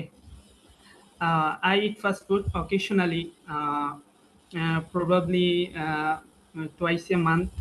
Uh, Although I really enjoy fast food, I like pizza, burger, and any type of sweet foods. And I usually go many type of restaurant with my friends and family members. So I try to every weeks go to a restaurant and eating some type of fast food. Okay, fine, fine. Nice answer. Uh, your answer was quite good. But এই জায়গায় আপনি চাইলে আরো একটু improvement আনতে পারেন। You can mention some reasons why you try to avoid fast food, যে আপনি যেটা বললেন যে আমি মাসে 2 বার, once or twice a month, তারপরে তার মানে হচ্ছে আমি ফ্রিকুয়েন্টলি ফাস্ট ফুড খাই না। তো আমি কেন ফ্রিকুয়েন্টলি খাই না? বিকজ আই মানে আমি বললাম যে আমি ফাস্ট ফুডে অভ্যস্ত নই, বা হচ্ছে আমি ফাস্ট ফুড খাইলে অসুস্থ হয়ে যাই। তো এটা কি কিভাবে বলতে পারি যে স্যার এটা আমি বলি। সাউন্ড আসছে?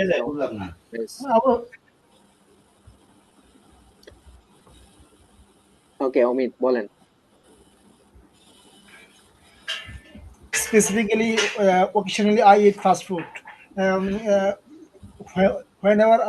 Whenever I go to any married occasion as well as any birthday occasion, then I eat fast food.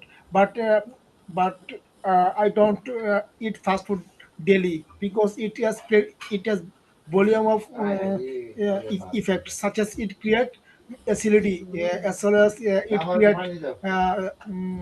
plenty of plenty of health issues বলতে পারেন, ঠিক আছে? hmm, ওকে, ফাইন, ঠিক আছে। সো আমরা মিউট রাখবো সবাই। ওকে, সো আমরা এবার হচ্ছে আহ, যেহেতু আমরা মোটামুটি হচ্ছে বুঝতে পারলাম যে কিভাবে হাউ অফেন টাইপের কোয়েশ্চেন অ্যান্সার করতে হয়। সো আপনাদের আজকের ক্লাসের শেষে কাজ থাকবে, আপনারা এই যে কোয়েশ্চেন টাইপের অ্যান্সার আপনাদেরকে আমি দেখাইলাম সেটা আপনারা বাসায় ভালো মতো প্র্যাকটিস করবেন, এন্ড এটাতে আপনারা হচ্ছে ভয়েস রেকর্ড করবেন। আমরা অনেকে কি করি, ভয়েস রেকর্ড করে হোমওয়ার্ক সাবমিট করে ভয়েসটা ডিলিট করে ফোনের স্টোরেজ ক্লিয়ার করি, which is utter stupidity। এটা স্টুপিডিটি ছাড়া আর কিছু না। তো কেন স্টুপিডিটি? কারণ হচ্ছে ওই ভয়েসটা আপনাকে শুধু আমি হোমওয়ার্ক চেক করার জন্য দিচ্ছি না। ওই ভয়েস রেকর্ডটা যেটা আপনি করেন, সেটা রেকর্ড করার পরে আপনার উচিত ওইটা অ্যানালাইজ করা।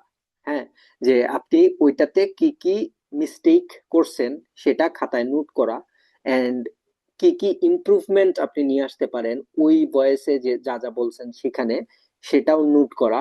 এরপরে ওই নোটগুলা দেখে আবার প্র্যাকটিস করা, ঠিক আছে?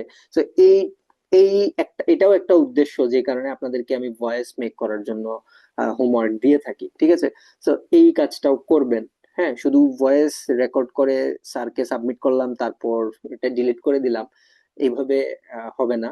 আমি যেটা বললাম সেটাও করতে হবে। এখানে একটু সময় হয়তো বেশি লাগবে, বাট আপনি কি করবেন এছাড়া? আর কি করবেন? মানে আর তো কোনো কাজ নাই। আপনি তো আইএলস করতে আসছেন, যেহেতু সেহেতু আপনাকে একটা সার্টেন অ্যামাউন্ট অফ টাইম দিতে হবে নিজের পড়াশোনার পিছনে, ঠিক আছে?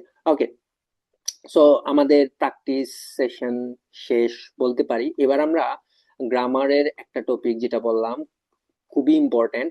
এই যে টপিকটা এখানে লেখা আছে, আপনাদের মনে হইতে পারে এই টপিকটা খুবই হয়তো লেংদি বা লং টপিক কিছু একটা হবে, বাট না। এই টপিকটা আমি যদি আপনাদেরকে নাও পড়াই, আমি যদি হচ্ছে জাস্ট এটার পিডিএফটা আপনাদের দিয়ে দিই, তারপরও আপনারা হচ্ছে এটা বুঝবেন।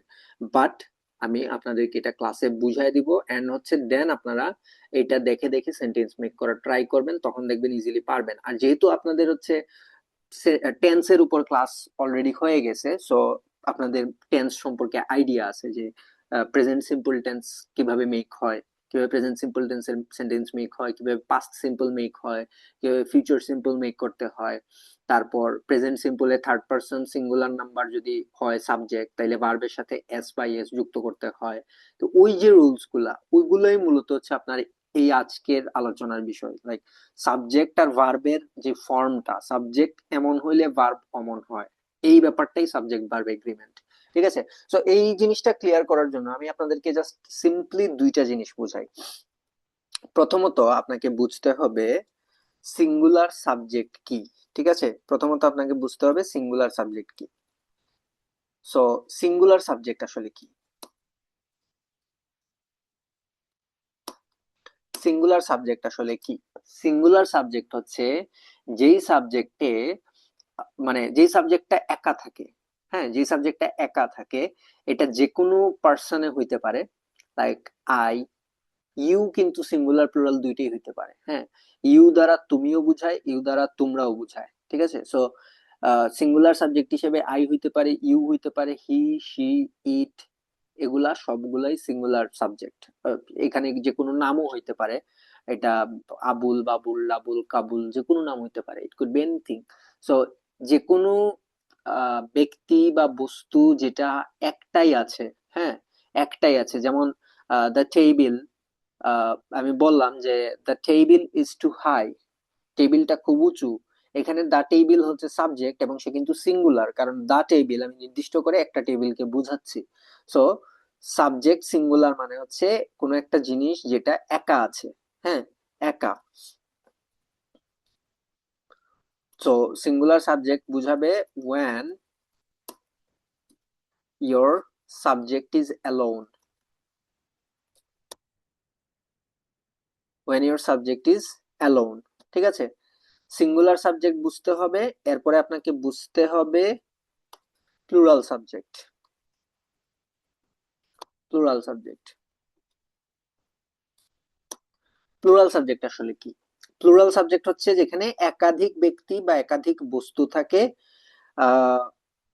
প্লুরাল সাবজেক্টে যেটা হয়, ইউজুয়ালি প্লুরাল সাবজেক্টে একটা এস থাকে শেষে, হ্যাঁ, উইথ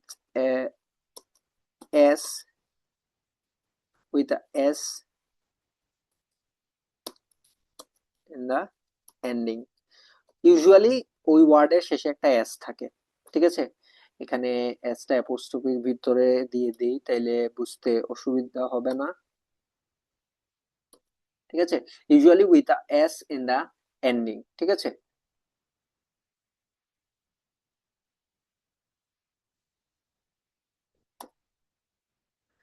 এখন আপনাদের এই জায়গায় কোয়েশ্চেন হওয়া উচিত না যে এন কেন লিখলাম, এটা পরে কখনো বুঝাবো যে এখানে এন কেন আসলো, এস তো কনসোনেন্ট। আর কেউ যদি জেনে থাকেন যে এখানে এন কেন বসাইছি, তাহলে আপনি বুদ্ধিমান, ভালো।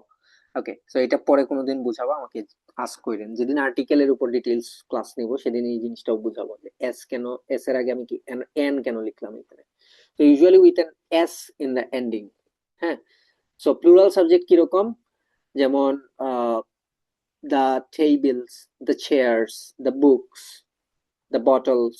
সো এগুলা হচ্ছে প্লুরাল সাবজেক্ট। আরো কিছু প্লুরাল সাবজেক্ট আছে, যেমন দে, তারা, তারপর হচ্ছে মাই ফ্রেন্ডস, ফ্রেন্ডস তো বুঝাই যায় এস আছে শেষে। এছাড়া আর কি কি হইতে পারে, ইউ প্লুরাল হইতে পারে, হ্যাঁ, যদি আমি তোমাদেরকে বুঝাই সেক্ষেত্রে ইউ প্লুরাল হইতে পারে। সো সিঙ্গুলার সাবজেক্ট মানে যখন একা থাকে, প্লুরাল সাবজেক্ট মানে যখন একাধিক ব্যক্তি বা একাধিক বস্তুও হইতে পারে, যখন থাকে তখন সেটা হচ্ছে প্লুরাল সাবজেক্ট। আচ্ছা, এরপরে আপনাকে বুঝতে হবে, সাবজেক্টের ব্যাপারটা গেল, এরপরে আপনাকে বুঝতে হবে সিঙ্গুলার ভার্ব। জাস্ট এই তিনটা জিনিস বুঝলেই হবে। সো আপনাকে বুঝতে হবে সিঙ্গুলার ভার্ব কি। সো সিঙ্গুলার ভার্ব আসলে কি? সিঙ্গুলার ভার্ব হচ্ছে যেই ভার্বের সাথে এস যুক্ত থাকে, যেই ভার্বের সাথে এস যুক্ত থাকে সেটা সিঙ্গুলার ভার্ব। এস অথবা ইএস যদি যুক্ত থাকে সেটা সিঙ্গুলার ভার্ব। যেমন গো এর সাথে আমি যখন ইএস যুক্ত করে দিব তখন সেটা সিঙ্গুলার ভার্ব হয়ে যাবে, হ্যাঁ, গোজ। আর গো হচ্ছে plural verb. So S S আর লিস্টিং মার্কে কমায়া দেয়, সরি বুঝি নাই কি বলছেন, লিস্টিং মার্কে কমায়া দেয়। স্যার মানে লিসেনিং স্যার ওই এসর যে একটা প্রবলেম স্যার, মানে যে ওয়াটার শেষে এস থাকে বা ওইব কি ওইতো না স্যার, ওটা বেশি ঝামেলা করে। আচ্ছা, এটা লিসনিং এ প্রবলেম হয়, ইয়েস, হ্যাঁ, লিসনিং পার্ট 4 এটা বেশি প্রবলেম হয়। সো এটা বলবো, এটা হচ্ছে আমি বলবো আপনাদেরকে যে কখন এটা প্রবলেম হয় এবং কিভাবে এই প্রবলেমটা অ্যাভয়েড করতে হবে। তার জন্য একটা কাজ আছে যে কাজটা করতে হয়, সো সেটাও আমি আপনাদেরকে বলবো। সো আপাতত ওইটা ওইটা হচ্ছে আমাদের টপিক না। আপাতত আমাদের টপিক যেটা সেটা হচ্ছে যে আমরা সিঙ্গুলার সাবজেক্ট, প্লুরাল সাবজেক্ট এবং সিঙ্গুলার ভার্বটা বুঝবো। সিঙ্গুলার ভার্ব কি বললাম, যেটার সাথে এস বা ইএস যুক্ত থাকে সেটাকে ইউজুয়ালি সিঙ্গুলার ভার্ব বলা হয়। যেমন গো এর সাথে যখন ইএস থাকবে তখন সেটা গোজ হয়ে যায়, ডু এর সাথে যখন ইএস থাকে তখন সেটা ডাজ হয়ে যায়। এছাড়া হচ্ছে এরকম অন্য যে কোনো কিছু হইতে পারে, যেমন ওয়ার্ক, ওয়ার্ক একটা সিঙ্গুলার ভার্ব, ওয়ার্ক একটা প্লুরাল ভার্ব, এটার সাথে যখন আমি এস যুক্ত করব তখন সেটা সিঙ্গুলার ভার্ব হয়ে যাবে, ওয়ার্কস, ঠিক আছে। সো গো, গো এর সাথে আমি যখন ইএস যুক্ত করব, তারপর হচ্ছে আমি যেটা বললাম ওয়ার্কের সাথে, হ্যাঁ ওয়ার্কের সাথে আমি যখন ওয়ার্কের সাথে এস যুক্ত করব তখন সেটা হয়ে যাবে গোজ, ওয়ার্কস। ইটের সাথে এস যুক্ত করলে ইটস, যে কোনো ভার্ব দেখবেন শেষে এস বা এস যুক্ত করলেই সেটা সিঙ্গুলার ভার্ব হয়ে যায়। ঠিক আছে, সো এইটা হচ্ছে ব্যাপারটা। তো এই জিনিসটা জাস্ট আমরা প্রথমে বোঝার চেষ্টা করব যে সিঙ্গুলার ভার্ব আসলে কি। ঠিক আছে, সো এটা হচ্ছে সিঙ্গুলার ভার্ব যখন এস বাই এস যুক্ত থাকে। তাইলে এবার আমরা যদি আমাদের মেইন টপিকটাতে যাই, এখানে তেমন কিছু কিন্তু নাই। এখানে আমি যা যা লিখছি সেগুলো খুবই ইজি। দেখেন কি বলা হচ্ছে, সাবজেক্ট সিঙ্গুলার, সাবজেক্ট ভার্ব এগ্রিমেন্টে আসলে কি বোঝায়? সাবজেক্ট ভার্ব এগ্রিমেন্ট মূলত এই দুইটা লাইনকে বোঝায়, আর কিচ্ছু না। ঠিক আছে, এই দুইটা লাইন কি বলতেছে যে যদি সাবজেক্ট সিঙ্গুলার হয় তাহলে ভার্বটাও সিঙ্গুলার হবে, যদি সাবজেক্ট প্লুরাল হয় তাহলে ভার্বটাও প্লুরাল হবে। সো কি বললো, সাবজেক্ট সিঙ্গুলার হলে ভার্ব সিঙ্গুলার। তা আমি নেই সাবজেক্ট হি, হি, তাহলে হি এর সাথে আমি যে ভার্ব বসাবো সেটা কি হবে? হি ডু নাকি ডাজ? হি ডাজ হবে, তাই না? যেহেতু সাবজেক্ট সিঙ্গুলার হলে ভার্ব সিঙ্গুলার হয়, তা আমার হি সিঙ্গুলার, ভার্ব সিঙ্গুলার। ঠিক আছে, সো আবার আমি যখন দে বলবো, আমি যখন দে বলবো প্লুরাল যখন হয়ে যাবে তখন ভার্বও প্লুরাল, ডু হয়ে যাবে। ঠিক আছে, হি ডাজ, দে ডু।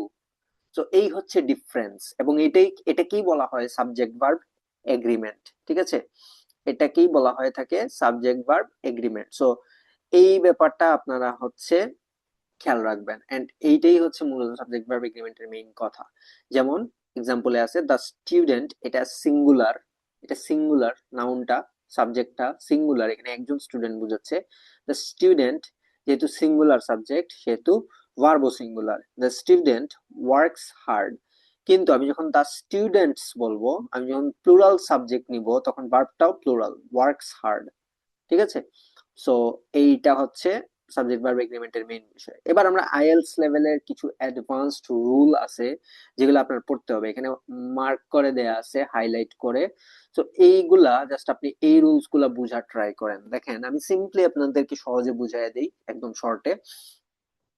সাবজেক্টের পরে যদি of, with, along with, together with, as well as থাকে তাইলে মূল সাবজেক্ট ধরতে হবে।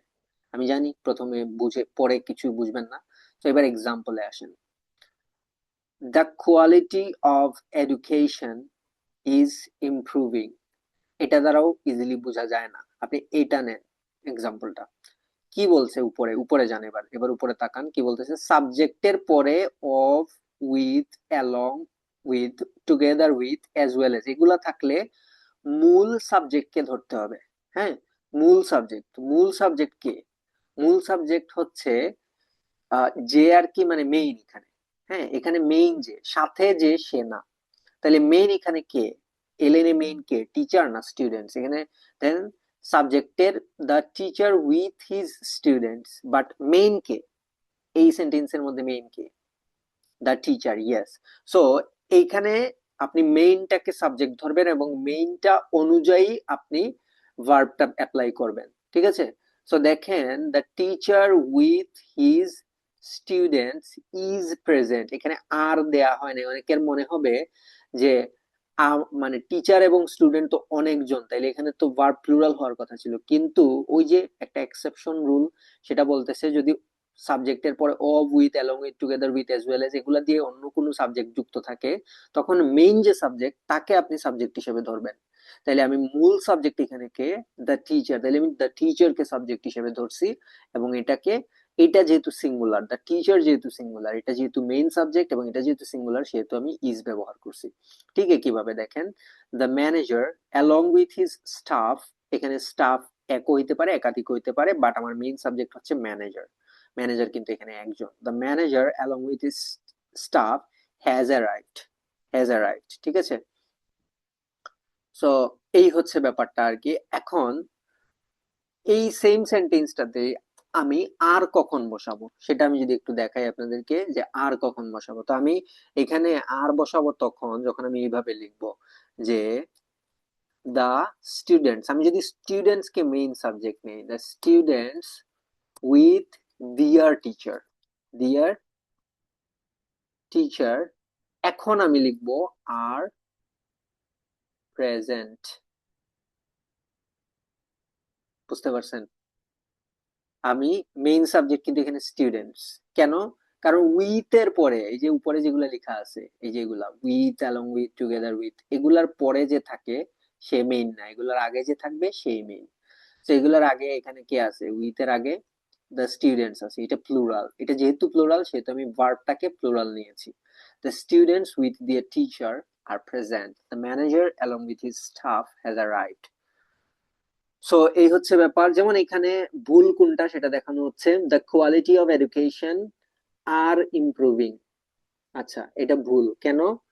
এখানে এডুকেশনের কোয়ালিটি বোঝানো হচ্ছে, কোয়ালিটি কোয়ালিটি কিন্তু একটাই জিনিস, হ্যাঁ, সিঙ্গুলার, তো এই জন্য ইজ ইমপ্রুভিং হবে। এই জায়গায় দেখেন আইএলস এর একটা example, the rise in prices has affected many families. তাইলে কোন জিনিসটা এখানে মেইন সাবজেক্ট? ইনের আগে কে আছে দেখেন, এখানে ইনের আগে কে আছে? প্রিপোজিশনাল ফ্রেজ ইগনোর করতে বলা হচ্ছে, এটাই রুল 1। তো প্রিপোজিশনাল ফ্রেজ এখানে কে? এখানে ইন হচ্ছে প্রিপোজিশনাল যে ফ্রেজের কাজটা করতেছে, তাই না?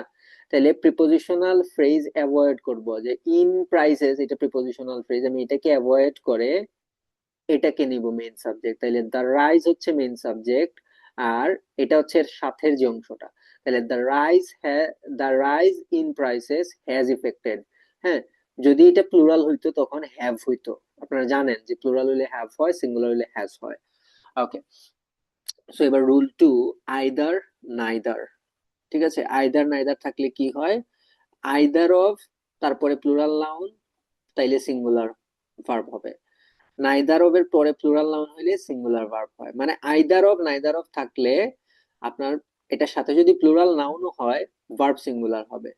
যেমন either of the methods is effective. এখন এই যে মেথডসটা প্লুরাল নাউন, কিন্তু আইদার অফ আছে শুরুতে, দ্যাটস ওয়াই ইজ বসছে। ঠিক কিভাবে নাইদার অফ এর পরে দ্য স্টুডেন্টস আছে, কিন্তু এটা প্লুরাল নাউন, এই যে উপরে লেখা আছে প্লুরাল নাউন, এই কারণে প্লুরাল নাউন হওয়ার পরও নাইদার অফ থাকার কারণে এখানে ওয়াজ বসছে, ওয়্যার বসে নাই। ঠিক আছে, সো আইএলটিএস রাইটিং এরকম কোশ্চেন আপনি লিখতে পারেন এইভাবে, neither of this solutions seems practical. এখানে দেখেন নাইদার অফ এর পরের যে নাউনটা দিস সলিউশনস, এটা প্লুরাল, কিন্তু নাইদার অফ থাকার কারণে সিম এর সাথে এস যুক্ত হয়ে সিঙ্গুলার ভার্ব বসছে। ঠিক আছে, ওকে। হ্যাঁ, অমিত জিজ্ঞেস করেছেন স্যার এগুলো তো রিডিং এর জন্য খুব ইফেক্টিভ। হ্যাঁ, রিডিং এগুলো আপনাকে হেল্প করবে বেশ কিছু জায়গায়। এটা আপনাদেরকে রিডিং এর ক্লাসে আমি দেখাবো। ঠিক আছে, সো আপাতত হচ্ছে এটা জাস্ট বুঝে রাখেন সাবজেক্ট ভার্ব এগ্রিমেন্টের ব্যাপারটা। So neither of this solutions seems practical, এখানে সিমস কেন হচ্ছে? নাইদার থাকার কারণে, নাইদার অফ থাকার কারণে। যতই আপনি সলিউশনস লিখেন আর প্লুরাল যাই লিখেন, নাইদার অফ বাইদার অফ আছে মানে এখানে ভার্বটা সিঙ্গুলার হবে, সিম এর সাথে এস যুক্ত হয়ে সিঙ্গুলার ভার্ব হইছে। Rule 3, each, every, everyone, everybody. হ্যাঁ, ইচ, এভরি, এভরিওয়ান, এভরিবডি এগুলা সবসময় সিঙ্গুলার ভার্ব নেয় সাথে। যেমন each student has a goal, each student have a goal হবে না। Every country faces challenges, every country, everyone এগুলা দেখেন সবগুলা সিঙ্গুলার ভার্বে আছে। ঠিক আছে, so each, every, everyone, everybody এগুলা থাকলে ভার্ব সবসময় সিঙ্গুলার হবে। এই যে রুলগুলো এখানে লেখা আছে না, সবগুলা মুখস্থ করে ফেলবেন, জাস্ট রুলস গুলা মুখস্থ করে ফেলবেন। যদি মুখস্থ করতে প্রবলেম হয় সেক্ষেত্রে জাস্ট এক্সাম্পল গুলা বেশি বেশি করে খাতায় লিখে লিখে প্র্যাকটিস করেন, তখন দেখবেন আর মুখস্থ করা লাগতেছে না, এমনিতেই মুখস্থ হয়ে যাবে। ঠিক আছে, ওকে। এরপরে রুল বলতেছে a number of, the number of থাকলে প্লুরাল হয়, এ নাম্বার অফ থাকলে প্লুরাল হয়, দা নাম্বার অফ থাকলে সিঙ্গুলার হয়। এটা খুবই ইম্পর্টেন্ট একটা ব্যাপার, যেটাতে খুব কমনলি স্টুডেন্টরা মিস্টেক করে। তারা বলে ফেলে a number of teacher, a number of student, but এটা হবে a number of teachers, a number of students. ঠিক আছে, এ নাম্বার অফ থাকলে প্লুরাল, দা নাম্বার অফ থাকলে সিঙ্গুলার। যেমন এখানে আমি লিখছি a number of students are absent, the number of students is increasing. ঠিক আছে, সো এ নাম্বার অফ থাকলে ভার্ব হবে প্লুরাল, দা নাম্বার অফ থাকলে ভার্ব হবে সিঙ্গুলার। এই যে দেখেন the number of students is increasing, the আছে নির্দিষ্ট, দা নাম্বার অফ আছে মানেই ভার্ব সিঙ্গুলার, আর এ নাম্বার অফ আছে মানেই ভার্ব প্লুরাল। আইএলস এ কিরকম লিখতে হয় দেখেন, আইএলস রাইটিং টাস্ক 2 এর সাথে relevant example, a number of people prefer online learning, এরকম সেন্টেন্স কিন্তু আমরা রাইটিং টাস্ক 2 তে লিখি। হ্যাঁ, a number of people prefer online learning, এখানে দেখেন প্রেফারস হয় না, এটা প্লুরাল হয়েছে। কেন? A number of, a number of দিয়ে যেহেতু শুরু হচ্ছে, আ নাম্বার অফ থাকলেই ভার্ব প্লুরাল হয়। A number of people prefer online learning. ঠিক একই রকম আমি যখন দা নাম্বার অফ লিখছি, দা নাম্বার অফ ইন্টারনেট ইউজার্স, তখন কিন্তু আমি সিঙ্গুলার ভার্ব হ্যাজ নিছি, আমি হ্যাভ নেই নাই। হ্যাঁ, আমি হ্যাজ নিয়েছি। So the number of internet, হ্যাঁ, the number of internet users has risen sharply. Okay, collective nouns এর রুলস কি বলতেছে, যদি এগুলা হয় তখন সিঙ্গুলার হয়। কিরকম? যখন টিম, ফ্যামিলি, গভর্নমেন্ট, কমিটি একটা ইউনিট হিসেবে বসবে। হ্যাঁ, এগুলা যখন একটা জিনিস হিসেবে বসবে তখন সেটা সিঙ্গুলার নাউন নাউন বোঝায় এবং সিঙ্গুলার ভার্বকে সাথে নেয়। কিরকম? দা গভর্নমেন্ট, এখানে একটাই গভর্নমেন্টকে মিন করা হচ্ছে। The government is introducing reforms, the team is performing well, the team দ্বারা একটাই টিমকে বোঝানো হচ্ছে। কিন্তু এখানে যদি টিমস বলতো তখন হচ্ছে আর হইতো, কিন্তু এখানে যেহেতু একক ইউনিট হিসেবে, ওই যে উপরে লেখা আছে একক ইউনিট বুঝাইলে ভার্ব সিঙ্গুলার হবে। ইন্ডিভিজুয়ালস বুঝাইলে plural possible in British usage, British ইউসেজে ইন্ডিভিজুয়ালস কে প্লুরাল কাউন্ট করা হইতে পারে। ওকে, সো এটা এক্সেপশন, এটা না পড়লেও চলবে, এটা আপনি না বুঝলেও চলবে। হ্যাঁ, the team are arguing among themselves, হ্যাঁ, এখানে দেখেন কি বোঝানো হচ্ছে, যে টিমের ভেতরে তারা নিজেদের মধ্যে ঝামেলা করতেছে, যে এটার জন্য কিন্তু দা টিম সাবজেক্ট সিঙ্গুলার হওয়ার পরও আর ব্যবহার করা হয়েছে। কেন? ওই যে উপরের রুলস, ইন্ডিভিজুয়াল বুঝাইলে প্লুরাল পসিবল। হ্যাঁ, দ্য টিমের ভিতরের যে ইন্ডিভিজুয়াল তাদেরকে বোঝাচ্ছে, দ্যাটস ওয়াই এখানে আর বসছে, the team are arguing among themselves. ঠিক আছে, সো আইএলস এর জন্য সেফেস্ট অপশন কি? সিঙ্গুলার ইউজ করুন। ওকে ফাইন, রুল 6 এ যাই। টাইম, মানি, ডিস্টেন্স সিঙ্গুলার হয়। কি বললাম? Time, money, distance singular noun এবং এদের ক্ষেত্রে সাবজেক্ট সিঙ্গুলার হয়। কিরকম? একটি অ্যামাউন্ট হইলে সিঙ্গুলার ভার্ব, যেমন 5 years is a long time, $10 is enough, 20 kilometers is too far. তো এখানে দেখেন, যখনই টাইম বুঝাচ্ছে 5 years দ্বারা, 5 years কিন্তু মানে সময়ের হিসেবে এটা কিন্তু 5 বছর, কিন্তু আপনি চিন্তা করে দেখেন এখানে একটাই ডিউরেশন বুঝাচ্ছে। হ্যাঁ, এখানে টাইম দ্বারা মূলত ডিউরেশনকে যদি মিন করে, টাইম দ্বারা যদি মূলত ডিউরেশনকে মিন করে, যদি টাইম দ্বারা ডিউরেশনকে মিন করে তখন হচ্ছে সিঙ্গুলার ভার্ব আপনি ইউজ করবেন। হ্যাঁ, যেমন 5 years একটা টাইম ডিউরেশনকে বুঝাচ্ছি, সেই জন্য আমি ইজ লিখেছি। আবার $10 এটা মানির ক্ষেত্রে যে কোনোটাই আপনি বলেন না কেন, যত টাকা, এখানে কোটি কোটি টাকা আপনি বললেও ইজ হবে। হ্যাঁ, আমি যদি বলি $1 million ইজ এনাফ, হ্যাঁ, $1 million is enough, not R.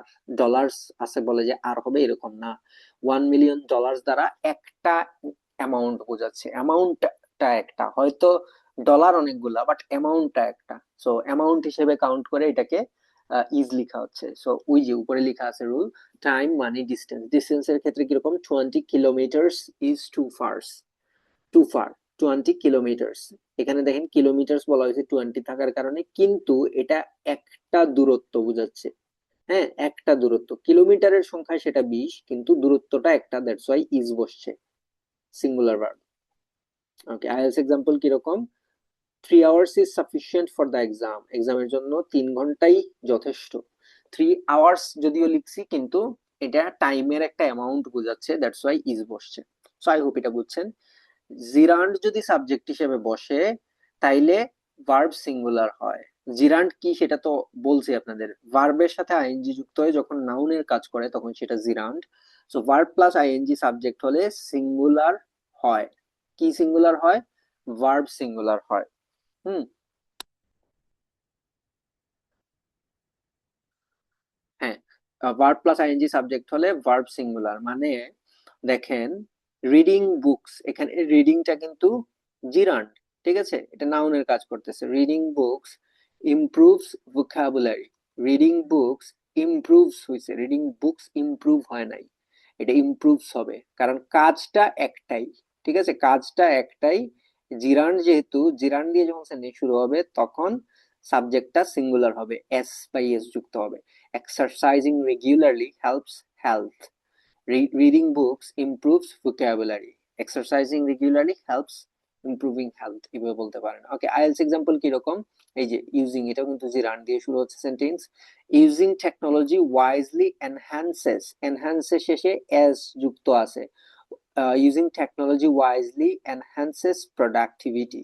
Okay, rule number 8 কি বলতেছে, ক্লজ এজ সাবজেক্ট, ক্লজ যদি সাবজেক্ট হিসেবে বসে, আচ্ছা ক্লজ আপনাদের অনেকেই বুঝানো হয় নাই, সো আপাতত এটা স্কিপ করতে পারেন, এটা ক্লজ যখন আপনাদেরকে বুঝাবো তারপরে সেই রুলটা চেক করলে নিজেই বুঝতে পারবেন। ক্লজ জিনিসটা যেহেতু আপনাদের ক্লজের ক্লাস এখনো হয় নাই, সেহেতু এটা আমরা আপাতত অ্যাভয়েড করতেছি। রুল নাম্বার 9 বলতেছে, অর অথবা নট দিয়ে দুইটা সাবজেক্ট থাকলে নিয়ারেস্ট সাবজেক্ট, খেয়াল করে দেখেন, নিয়ারেস্ট সাবজেক্ট মানে ভার্বের কাছে যে সাবজেক্ট থাকে সেটা অনুযায়ী ভার্ব বসে, ঠিক আছে। কিরকম, আইদার আর নাইদার এর ব্যবহার কিরকম হয় সেটা তো জানেন, either A or B, either থাকলে অর হয়, নাইদার থাকলে নর হয়। আইদার দ্বারা বোঝায় যে কোনো একটা, হয় এ অথবা B, either A or B মানে হচ্ছে হয় এ অথবা বি, কিন্তু নাইদার দ্বারা বোঝায় কোনোটাই না, নাইদার এ নর বি মানে না এ না বি, কোনোটাই না, বুঝতে পারছেন।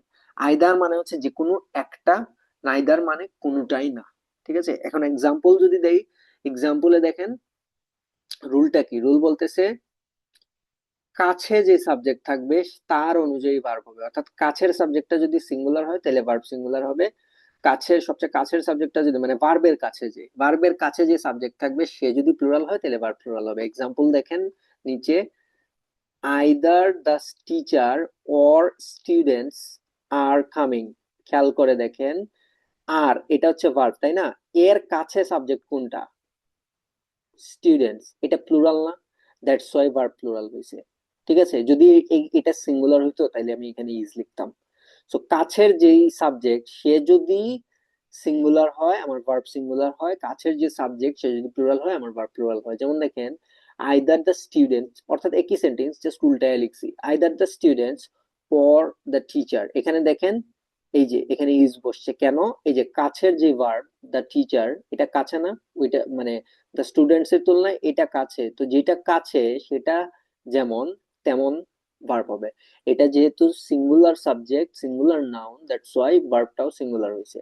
Either the students or the teacher is coming. IELTS এর রিলেভেন্ট একটা এক্সাম্পল দিছি, দেখেন, neither the government nor the citizens, and দেখেন সিটিজেন্স এটা হচ্ছে সবচেয়ে কাছের সাবজেক্ট, এটা যেহেতু প্লুরাল দ্যাটস ওয়াই আর বসছে। হ্যাঁ, আমি যদি বলতাম আইদার দ্য সিটিজেন্স, বা আমি যদি এইভাবে বলতাম নাইদার দ্য সিটিজেন্স নর দ্য গভর্নমেন্ট ইজ রেডি হইতো তখন, ঠিক আছে। আমি লিখেই দিই সেন্টেন্সটা, যে সেন্টেন্সটা কেমন হবে, neither the citizens, neither the citizens nor the government, neither the citizens nor the government is ready, neither the citizens nor the government is ready, ঠিক আছে। সো না সিটিজেন্স না গভর্নমেন্ট, এখানে দেখেন গভর্নমেন্টটা সিঙ্গুলার সাবজেক্ট, এটা কাছে আছে ভার্বের, সেই জন্য ভার্ব ওই কাছের যে সাবজেক্ট তার অনুযায়ী বসছে, এটা সিঙ্গুলার সেহেতু ভার্বও সিঙ্গুলার। ওকে, এবার last rule for today. So সেটাতে কি বলা হচ্ছে দেখেন, plural looking but singular nouns, যেগুলো দেখতে প্লুরাল কিন্তু এগুলো সিঙ্গুলার, যেমন নিউজ, শেষে এস আছে দেখে অনেকে প্লুরাল ভাবতে পারে বাট এগুলো singular noun. News, mathematics, economics, সবচেয়ে বেশি ভুল করে এটাতে, ইকোনমিক্স কে প্লুরাল ভাবে বাট এটা সিঙ্গুলার। হ্যাঁ, পলিটিক্স, এগুলো যখন সাবজেক্ট হিসেবে থাকে ভার্ব সিঙ্গুলার হয়। News is shocking, mathematics is difficult, economics is important. ঠিক একই ভাবে দেখেন একটা এক্সাম্পল দিছি, economics plays, not economics play, economics play হয় না, ইকোনমিক্স প্লেজ হয়। কেন, economics singular subject, economics singular subject, এটা মাথায় রাখতে হবে। Economics plays a major role in development. Okay, এরপরে পার্ট 3 আচ্ছা, 3 নম্বর পার্টে বলা হচ্ছে এখানে কিছু এক্সাম্পল দেওয়া আছে, এক্সাম্পল গুলো আপনারা দেখে নেবেন। এটা তো পিডিএফ আপনারা পাবেন গ্রুপে, সো এটা আপনার গ্রুপ থেকে দেখে নেবেন তখন। এবং এই এক্সাম্পল গুলো আপনারা কিভাবে দেখবেন, আপনারা হচ্ছে এই রুলস গুলোর সাথে মিলায়া দেখবেন। যখন দেখবেন বুঝতেছেন না, তখন এসে উপরের রুলস গুলোর দিকে তাকান, তখন দেখবেন ইজিলি আপনি বুঝতে পারবেন ওইটা। হ্যাঁ, সো এই হচ্ছে সাবজেক্ট ভার্ব এগ্রিমেন্টের পুরো ব্যাপারটা। ক্লাস একটু লং হয়েছে, অনেকেই হয়তো ফুল ক্লাসটা করতে পারেন নাই, বাট আমি আশা রাখি তারা হচ্ছে রেকর্ডেড ক্লাসটা দেখে নেবেন। সো যারা অনলাইনে আছেন তারা একটু বলবেন যে আপনাদের কোনো কোয়েশ্চেন্স আছে কিনা এবং আপনারা ক্লিয়ারলি বুঝতে পেরেছেন কিনা। স্যার এমনি একটা বিষয় আছে, যেমন the student works hard, works না ওয়ার্ক হইব স্যার, আর but the student work hard, এগুলি লাগে দা প্লুরাল স্টুডেন্ট লাগে আবার সিঙ্গুলার হই স্যার। কোথায়? The student work, student singular, আবার ওয়ার্কস আবার। তাইলে আপনি একদম শুরুতে মানে বিসমিল্লাহ গলত করছেন কিরকম দেখেন। আমি কি বলছি, সিঙ্গুলার ভার্ব বলতে কি বোঝায়? যেই ভার্বের শেষে এস বা এস আছে সে প্লুরাল না, সে সিঙ্গুলার ভার্ব। কিন্তু সাবজেক্টের ক্ষেত্রে এটা আবার প্লুরাল। সাবজেক্টের শেষে ভার্ব থাকলে, নাউনের শেষে নাউনের শেষে এস থাকলে সে প্লুরাল হয়, কিন্তু সাবজেক্ট ভার্বের শেষে এস থাকলে সে সিঙ্গুলার হয়। বুঝতে পারছেন? আরে স্যার এইদার নেইদার একটা বিষয় আছে না, যেমন আমরা একটা প্রশ্ন করি সাধারণত, do you work or study, যেমন এটা আনসার হলো হয়েছে স্যার যে currently I am not involve in either work or studies. তো এটার ক্ষেত্রে এইদার হইব না স্যার, নেইদার হইব। যেমন আমি কোনোটা তো বর্তমানে ইনভলভ নাই, পড়ালেখা তো নাই, প্লাস কোনো কাজও করি না স্যার। তো এখানে আপনার সেন্টেন্সের যে স্টার্টিং সেটার উপর ডিপেন্ড করে। আপনি একই সেন্টেন্সে কিন্তু আমরা দুইবার নেগেটিভ ব্যবহার করি না। হ্যাঁ, আপনি যদি এইভাবে বলেন যে right now I am not into either study or work. হ্যাঁ, আই এম নট ইনটু আপনি আগেই নেগেটিভ বলে আসছেন, সেহেতু আপনি আর নাইদার বলবেন না। হ্যাঁ, আপনি বলবেন I am not into either study or work. হ্যাঁ, কিন্তু আপনি যদি এটা স্টার্টিং এ নট না বলে আপনি যদি এভাবে বলেন যে right now I am neither into studies নর ইনটু ওয়ার্ক, তো তখন আপনি নাইদার ব্যবহার করবেন। বুঝতে পারছেন? যেমন sir I am not involved in either work or studies, বর্তমানে আমি কোনটার সাথেও জড়িত নাই, পড়ালেখার লোকে নাই, হ্যাঁ, আবার এটা ঠিক আছে, কাজও নাই। এটা ঠিক আছে। কেন? কারণ আপনি নট ইনভলভড আগেই বলে আসছেন, একটা নেগেটিভ মানে ভার্ব আপনি আগেই ব্যবহার করছেন। হ্যাঁ, নট ইনভলভড, তো আগেই যেহেতু নেগেটিভ বলে আসছেন, পরে এসে আবার নাইদার বলাটা যুক্তিযুক্ত না, কারণ নাইদারও নেগেটিভ, তখন একটা সেন্টেন্সে দুইবার নেগেটিভ হয়ে যাবে। তো জি, I am neither, sorry, I am not involved in either studies or work. ঠিক আছে এটা? আইদার আইদার হইব না, আইদার হইতো না। আইদার হবে, ইয়েস, নাইদার হবে না, কারণ আপনি আগেই নেগেটিভ উল্লেখ করে ফেলছেন। ঠিক আছে, ওই যে আই এম নট ইনভলভ বলে ফেলছি ওইটা নেগেটিভ, সো এরপরে এসে আবার নাইদার দিলে দুইবার নেগেটিভ হয়ে যাবে। আরেকটা স্যার প্রশ্ন আছে যে আমরা তো স্যার বেসিক যেগুলা প্রশ্ন, যেমন হোয়াটস ইয়োর নেম, সো এইগুলো স্যার ক্ষেত্রে স্যার আনসারটা ছোট করে দিলে ভালো হয় না বড় করে দিলে ভালো হয়? যেমন স্যার, যেমন my name is Saidul Islam, but my friend and family member simply call me Saidul. It quite a common name in your country and it represent my identity. এরকম যদি স্যার আনসার দেই তো এগুলো বেশি বড় হয়ে যাব, বেশি উইক লাগে। হ্যাঁ, আপনার আহ, এই যে নেইমের ব্যাপারটা, এটা তো খুব কমন ইজি কোয়েশ্চেন, তাই না? জি, নেইমের যে ব্যাপারটা, এটা তো মানে এটাতে কিন্তু কোনো মার্কিং নাই। যখন আপনাকে নাম জিজ্ঞেস করতেছে ওই জায়গায় কিন্তু কোনো মার্কিং নাই। এটা এটা ধরতে পারেন এটা পার্ট 0, এটা না পার্ট 1, না পার্ট 2, না পার্ট 3। তো এই জায়গায় স্মার্ট হইতে গিয়ে অনেকে মারা খায়। বুঝতে পারছেন? তো স্মার্ট হওয়া বেশি স্মার্ট হওয়া যাবে না এই জায়গায়। মানে পাকনামি করার মানে হচ্ছে আপনি ওভার স্মার্ট হচ্ছেন। জাস্ট সিম্পলি অ্যান্সার করেন যে মাই ফুল নেমস ড্যাশ। হ্যাঁ, মাই ফুল নেমস ড্যাশ। হ্যাঁ, এক্সট্রা যদি বলতে চান জাস্ট একটা লাইন বলতে পারেন যে প্লিজ কল মি ড্যাশ, আমাকে অমুক নামে ডাকেন। আমার জি, বন্ধু কি নামে ডাকে এটা তো আমার জিজ্ঞেস করে নাই, আমি কেন এক্সট্রা কথা বলবো? ঠিক আছে? জি স্যার, ওটা লাইন অনেকে ওটা সাজেস্ট করে, যেমন হয়তো বেন নাইন আনসার দোয়ার লাইন, তো আমি দিজ আর এটা। Not answers, these are stupid answers. জি, জি, আপনি বেশি লম্বই যায় স্যার। হ্যাঁ, আপনি কিছু ভেরিফাইড চ্যানেল ফলো করবেন ইউটিউবে স্পিকিং টেস্টের ভিডিওস দেখার জন্য, যেমন আইএলটিএস অ্যাডভান্টেজে যে ভিডিওগুলো আছে সেগুলো দেখবেন। ওখানে দেখবেন নেম জিজ্ঞেস করার পর তারা কিভাবে অ্যান্সার করে। হ্যাঁ, তো ওগুলো ফলো করবেন।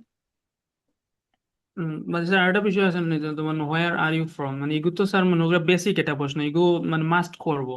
তো এই হুম ক্ষেত্রে স্যার এগুলো একটু লম্বা করা যাইব নি স্যার মানে? হ্যাঁ, এটা বলতে পারেন, যেমন ধরেন আপনাকে যদি জিজ্ঞেস করে যে ওয়্যার আর ইউ ফ্রম, আমি হইলে এটা এভাবে, আমি এটা আমার এক্সাম এটা আসছে, আমি দুইবার এক্সাম দিছি, দুইবারই হচ্ছে আমাকে এটা জিজ্ঞেস করছে যে হচ্ছে ওয়্যার আর ইউ ফ্রম। এটা খুবই কমন কোয়েশ্চেনটা, এবং এটাও পার্ট জিরোতেই পড়ে, এটাতে আসলে কোনো মার্কিং থাকে না নর্মালি। তো যদি আপনাকে জিজ্ঞেস করে ওয়্যার আর ইউ ফ্রম, আপনি এভাবে বলেন যে I was born and brought up somewhere. আমি স্মার্টলি বলার জন্য এভাবে বলছি, আপনি সিম্পলি এভাবে বলতে পারেন আই এম ফ্রম ড্যাশ। তো আমি এভাবে স্যার বলছি যে I was born and brought up in Srimangal বা Sylhet, whatever you want to say. I was born and brought up in Sylhet, which is a beautiful city in northeastern Bangladesh. ঠিক আছে? তো আমি এই দুই লাইনে বলছি। হ্যাঁ, আমি সবসময় এইভাবেই প্রেফার করি, এইভাবে বলেন যে I was born and brought up dash which is a beautiful city in বাংলাদেশের অমুক প্রান্তে, in northeastern বাংলাদেশ। সিম্পল। আপনি যদি ঢাকা এখন আপনি কিভাবে বলবেন যে I was born and brought up in Dhaka which is the capital of Bangladesh। শেষ, আর কিছু বলার নাই। বুঝতে পারছেন? মানে মানে স্যার স্যার যেমন জি বলেন। স্যার এটা হচ্ছে আমি এইভাবে প্রিপেয়ার করছিলাম যে I am actually from Habiganj but currently I am staying here in Dhaka, মানে for my study purpose or work related purpose, মানে এইভাবে আর কি আমি বলতে ওইটাও হবে। চাইছিলাম। এভাবেই হ্যাঁ, বলছি, ওইটাও এটা হবে। ওকে কিনা? হ্যাঁ, তবে আই এম অ্যাকচুয়ালি ফ্রম এটার চেয়ে ভালো ফ্রেজ হচ্ছে I was born in Habiganj but right now I am living in Dhaka. ঠিক আছে? ওইভাবে বললে সুন্দর হয় আর। স্যার মানে দরকার আমি এখন বর্তমানে এক্সাম আছে, মানে আমার এক্সামিনার যে তাই তো মানে ফরেন কান্ট্রির যদি এক্সামিনার হয়, তখন যদি আমার জিজ্ঞেস করেন যে হোয়ার আর ইউ ফ্রম, তখন আমি যদি কই I am from Bangladesh but currently live in Sylhet, it a claim and very beautiful and people well known about is tree garden, natural beauty and peaceful environment। তো এরকম স্যার একটা আনসার যদি আমি মানে সবই ঠিক আছে, কিন্তু আপনি প্রথমে বাট কেন বললেন? বাট বলেই তো সারা সবকিছু হচ্ছে নষ্ট করে দিছেন। আপনি ওই যে বলছেন যে I am from Bangladesh but right now I am in Sylhet, এটা দ্বারা বোঝা যাচ্ছে যে আপনি বাংলাদেশ থেকে আসছেন কিন্তু এখন আপনি সিলেটে আছেন, যেটা বাংলাদেশের বাইরে কোথাও। সো এখানে বাট বলা যাবে না, এখানে আপনি বলতে পারেন to be to be more specific I am from Sylhet. ঠিক আছে? জি I am from Bangladesh Sylhet to be more specific, এভাবে বলতে পারেন। জি স্যার, মানে স্যার একটা ইউনিক করে দিলে একদিন ভালো হয়, কারণ সবে তো স্যার মনে করেন একলান মানে আনসার দেন, ধরুন it is situated Northern part of Bangladesh, এগুলো তো মনে করেন স্যার সচরাচর 10 জনের মানে ইট ইজ 8 জন। সিচুয়েটেড বলার প্রয়োজন নেই, এইভাবে আমি যেভাবে বললাম উইচ ইজ এ বলে বলবেন, তখন একটা কমপ্লেক্স সেন্টেন্স ব্যবহার করতেছেন, so it creates a good impression. Yes okay fine, ঠিক আছে, তাইলে আমরা আজকের ক্লাসটা এখানে শেষ করতেছি। থ্যাঙ্কস টু দোজ যারা হচ্ছে একদম শুরু থেকে শেষ পর্যন্ত ক্লাস করছেন। আপনাদের সাথে দেখা হবে নেক্সট ক্লাসে। আপনারা এখানে যেগুলা এক্সাম্পলস আছে সেগুলা প্র্যাকটিস করবেন। আপনাদের আগামী ক্লাসে আমি এরকম কিছু কোয়েশ্চেন স্পিকিং এর ধরবো, এবং হচ্ছে রাইটিং এরও হচ্ছে কিছু কোয়েশ্চেন্স, কিছু সেন্টেন্সেস আপনাদেরকে আস্ক করব, সেটা আপনারা হচ্ছে ইয়ে করবেন, অ্যান্সার করবেন, এন্ড গ্রুপে আপনাদের হোমওয়ার্ক দিব, সেটা আপনারা লিখবেন। Okay fine, let's end up here.